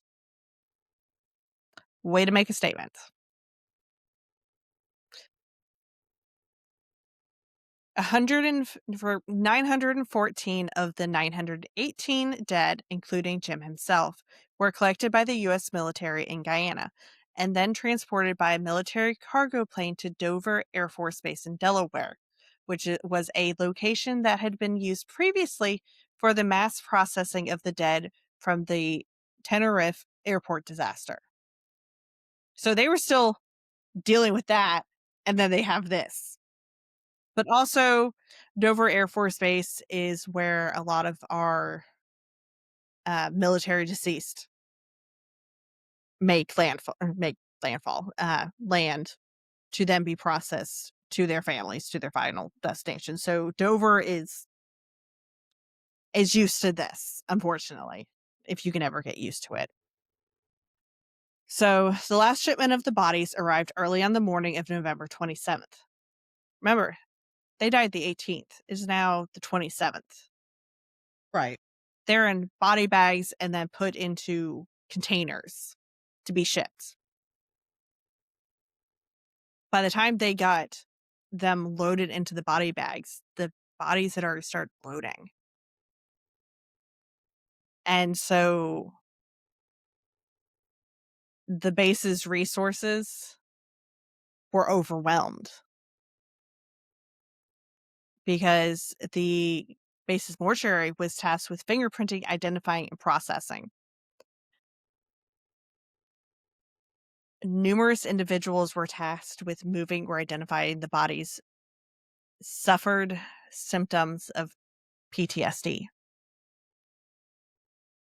And in many cases, To be fair, they probably had complex PTSD, CPTSD. yeah, Which is what I have because, I mean, after undergoing massive amounts of trauma like that for how many years? You said 20? something like that. 20 years. The whole temple was open. Complex PTSD, probably. I'm mad. No, I'm saying that the base's individuals that were tasked with handling the bodies Okay, so yeah, no, they still probably were had complex PTSD. oh, yeah, no, 100%. Because that was their job. They're constantly doing this. Like every time they're coming in, they're having to do this. Although most of the time they probably, if it was like military, like they probably already knew who the person was. So that kind of made things a little easier. They just had to kind of help set them up. Except for they literally had just done this for the airport disaster. And then this. And so all the trauma. So because the base's resources were so overwhelmed, responsibility for cremation of the remains were distributed to the local Dover area funeral homes because they were so overwhelmed.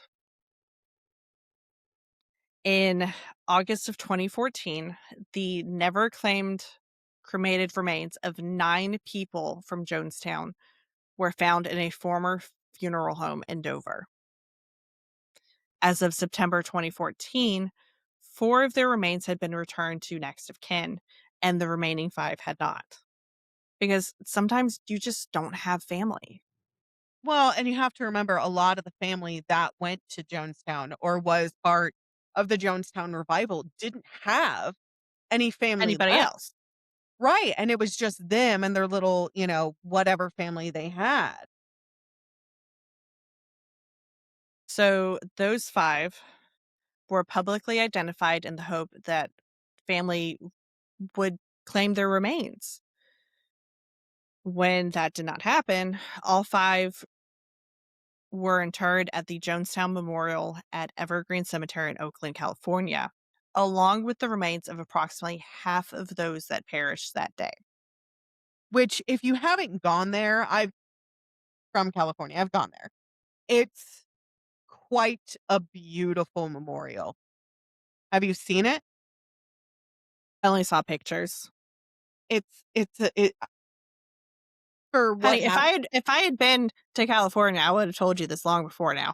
No, no, I know, but I mean, like the pictures. I mean, the pictures don't really do it justice because it's quite a somber place. But I mean, there's also a lot of homeless people camping out in the area. But they're still respectful to the memorial, which still wows me. Right, because they would want, somebody to respect theirs whenever they do pass on. So, I mean, it makes sense. So, Larry Layton, the one that pulled the trigger on board the plane, was initially found not guilty of attempted murder in a Guyanese court, employing the defense that he was brainwashed. Acquittal in The court there did not free him, however. He was promptly deported back to the U.S. and was arrested by the U.S. Marshal Service upon arrival in San Francisco.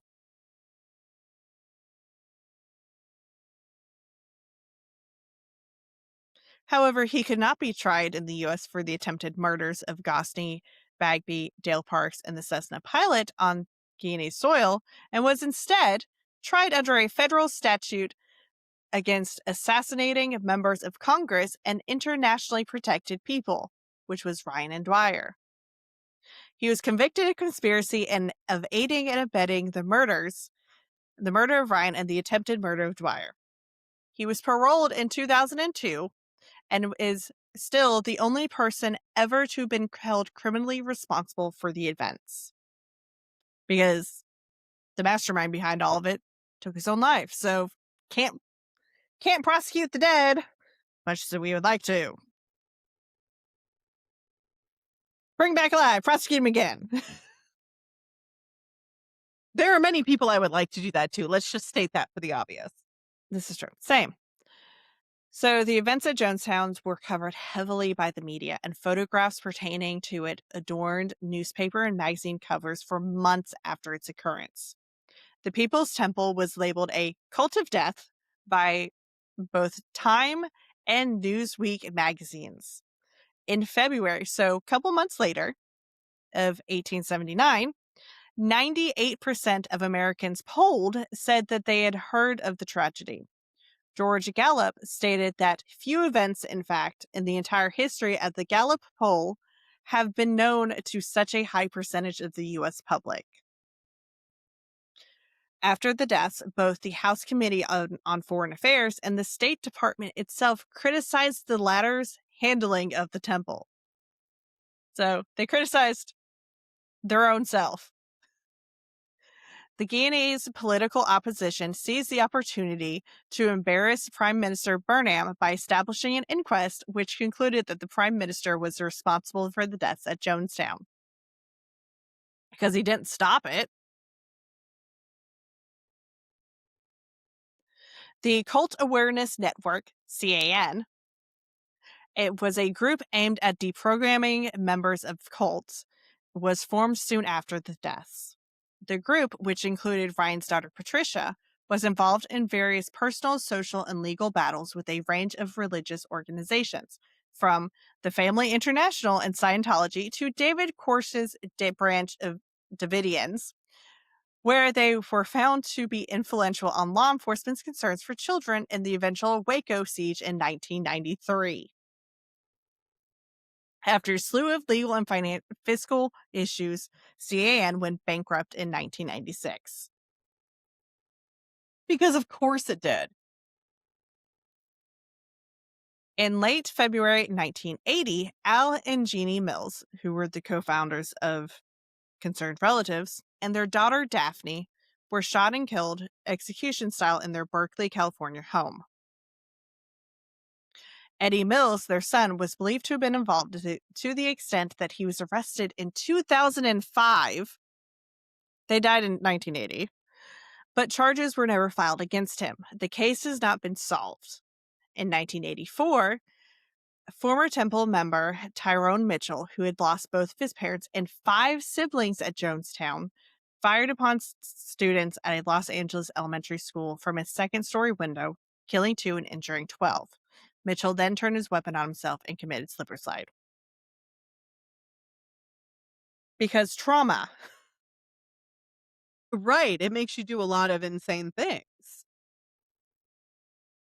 The sheer scale of the event, as well as Jim's socialism, purported inconsistencies in the reported number of deaths, allegedly poor explanation of events related to said deaths, and existence of classified documents led some conspiracy theorists to urge CIA involvement, including a Soviet-published book a decade later. The House Permanent Select Committee on Intelligence investigated the event and announced that there were no evidence of the CIA involvement at Jonestown. I mean, not if you ask Jim Jones, but I mean, you kind of can't ask him. Others suggested KGB involvement, beyond the attested visits of Soviet diplomatic personnel to Jonestown and the overtures made by Jones to the USSR. The bodies of over 400 of those who died are buried in a mass grave at the Evergreen Cemetery in Oakland, California. In 2011, a memorial to them was erected. Although Jim used poisoned Flavor Aid, the drink mix was also commonly, mistakenly, referred to as Kool-Aid because it's similar. It does the same thing. It's just two different brands. This has led to the phrase, drinking the Kool-Aid, as Kat said at the beginning, referring to a person or a group holding an unquestioned belief, argument, or philosophy without critical examination. Would you like to know 3 conspiracy theories? I've heard the ones from Holly, so sure. I don't know what the ones from Holly were, so They're just out of left field. I love her, but there's no. According to religious studies scholar Rebecca Moore, in the 23 years since the death in Jonestown, conspiracy theories have blossomed in number and sophistication. So in 1979, Joseph Hollinger, a former aide to Ryan, cited that Jonestown was a mass mind control experiment conducted by the CIA.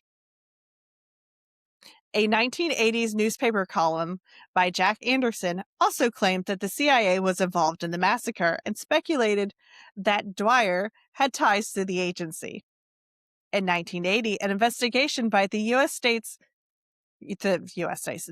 States House Permanent Select Committee on Intelligence found no evidence of the CIA involvement. In 1987, the Jonestown's Carnage, a CIA crime, in 1978, was published in the Soviet Union, claiming that group members were assassinated by CIA agents and mercenaries to prevent further political immigration from the U.S., as well as... Hold on. Take your time. My mouth got a little dry. As well as suppress oppositions. I cannot talk today. Holy crap. It's also past your bedtime.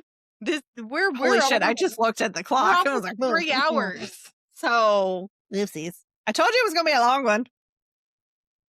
We're off with a bang. Literally.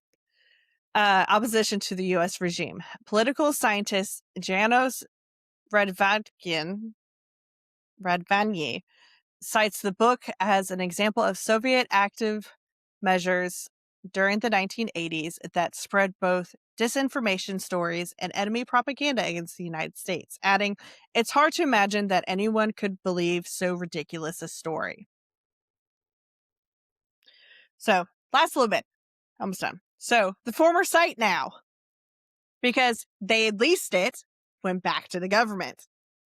So, it's now deserted. The compound at Jonestown was initially intended to by the Guyanese government following the deaths because it's a gravesite. The government then allowed its reoccupation by Hmong refugees, I know I mispronounced it, I'm sorry, from Laos for a few years in the early 1980s. So, like, not long after. But the buildings were still there. So, the buildings and grounds were then looted by local Guineas, but were not taken over because of their association with the mass killing, because they're haunted. The buildings were mostly destroyed by a fire in the mid-1980s, after which the ruins were left to decay and to be reclaimed by the jungle. During a visit to tape a segment for the ABC News show 2020 in 1998, Jim Jones Jr. discovered the resting remains of an oil drum near the former entrance to the pavilion. Jim Jr. recognized the drum, originally adapted for use during meal times as the drum used for drink mixtures during the White Night exercises, and which he believed was used to hold the beverage mixture of poison and grape-flavored punch during the massacre. In 2003, with the help of Jerry Govia, a pilot involved with the Jonestown cleanup, a television crew recording a special for the 25th anniversary of the event, returned to the site to uncover any remaining artifacts.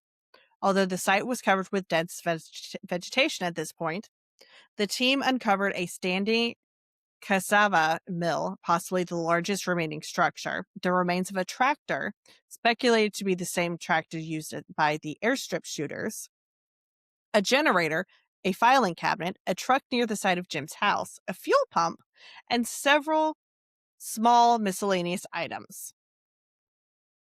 Gary also led the team to the former site of the pavilion, where they found the remains of a steel drum, an organ, and a bed of daisies growing where the bodies once laid.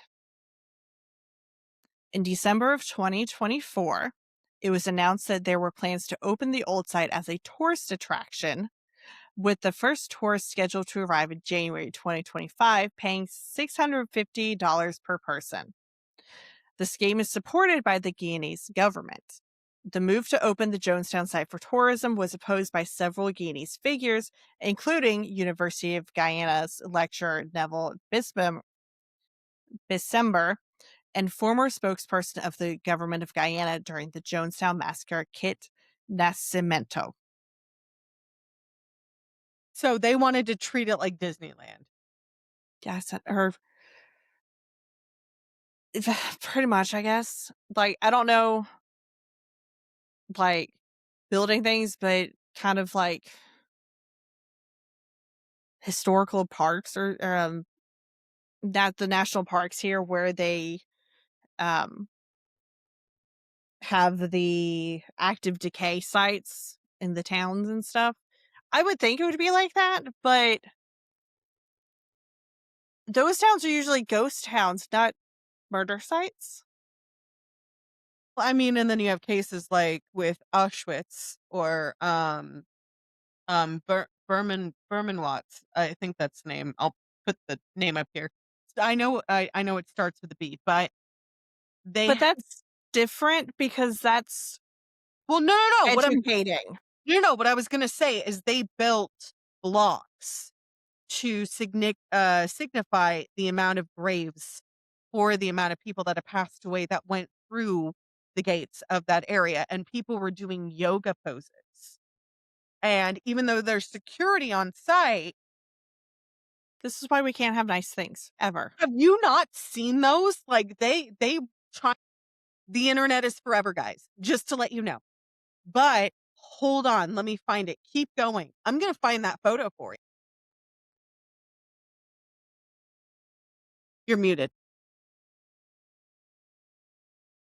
I said I'm done. That was all of it.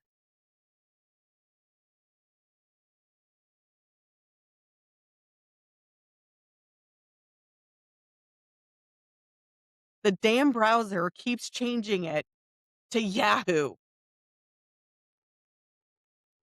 Piss me off. No, thank you. I would like Google.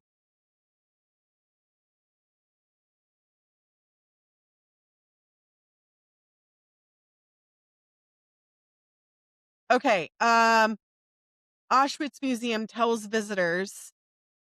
Hold on. It's in the corner, so I can't. Tell visitors to the Yahtzee camp to stop posing for pictures and yoga poses on the actual thing. Okay, so let me move this down so I can open this.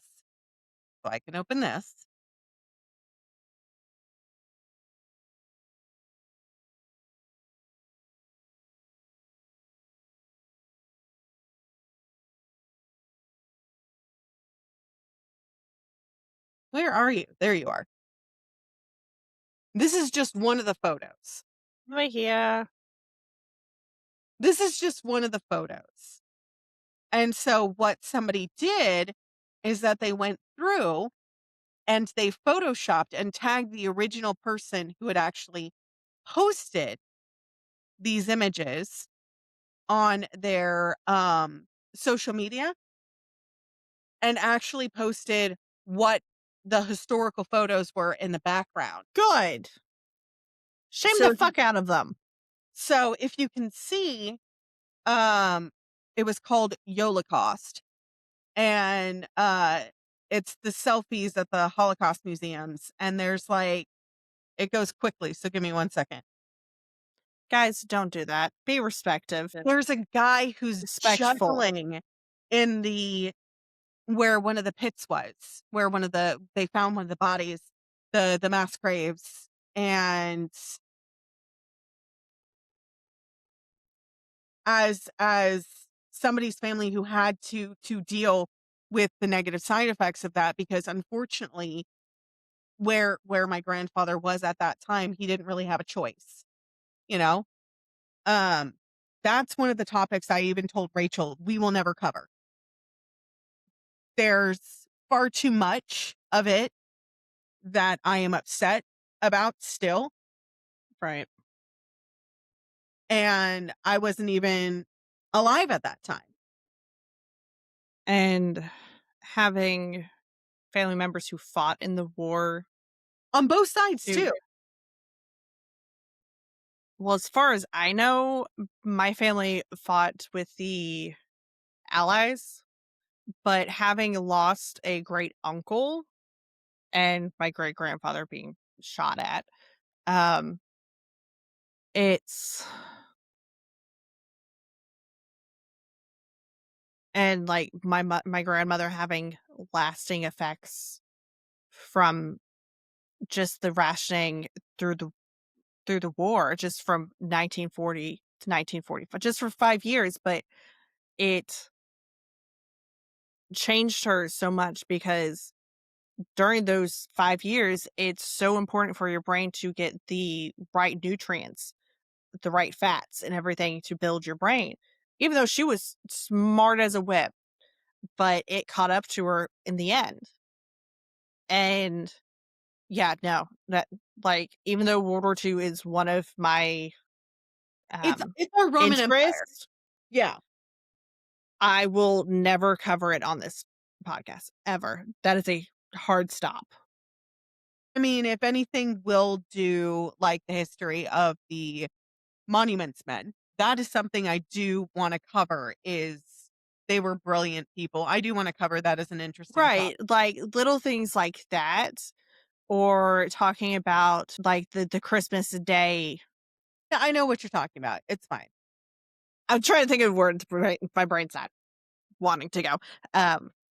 You know, when both sides came together and like exchanged little gifts and exchanged chocolates and just hung out for just a few hours of peace, even though they knew come sunrise they were going to go back to shooting each other and probably going to end up killing the guys they were just hanging out with. It's insane. But like war is awful, and I could go on. I mean, there's a lot of cult sites that are in California and that are in other states that I've been to. And I mean, like, a lot of my friends would be like, okay, let's go. And I'm like, y'all can go. I'm going to stay here. Why Right. don't you want to go? It's a respect thing. Like, if I ever had the opportunity to go over there to see because I think there's only one concentration camp in Italy that is left standing, but it's the perimeter. It's some of the ruins of the perimeter. If I could go there to pay respects to my family that was euthanized, I would very much like to do that. But as far as anything else, so the whole reason I bring this up is because if you decide to go to Jonestown, to go to Guyana, and to go and visit this site, be respectful. Same as the other sites that we discussed, like Lake Lanier, like any of the other sites that we've discussed. People still died there. Just be respectful, and you won't come home with anything. It's the same as going to any sort of cemetery or graveyard. By the way, there's a difference between the two. Just saying. One involves the church, the other one doesn't.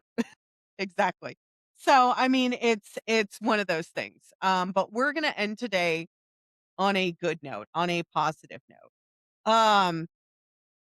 we have had some interest from people that I've been messaging that really listen to our podcast a lot, to the point where they actually have my physical information.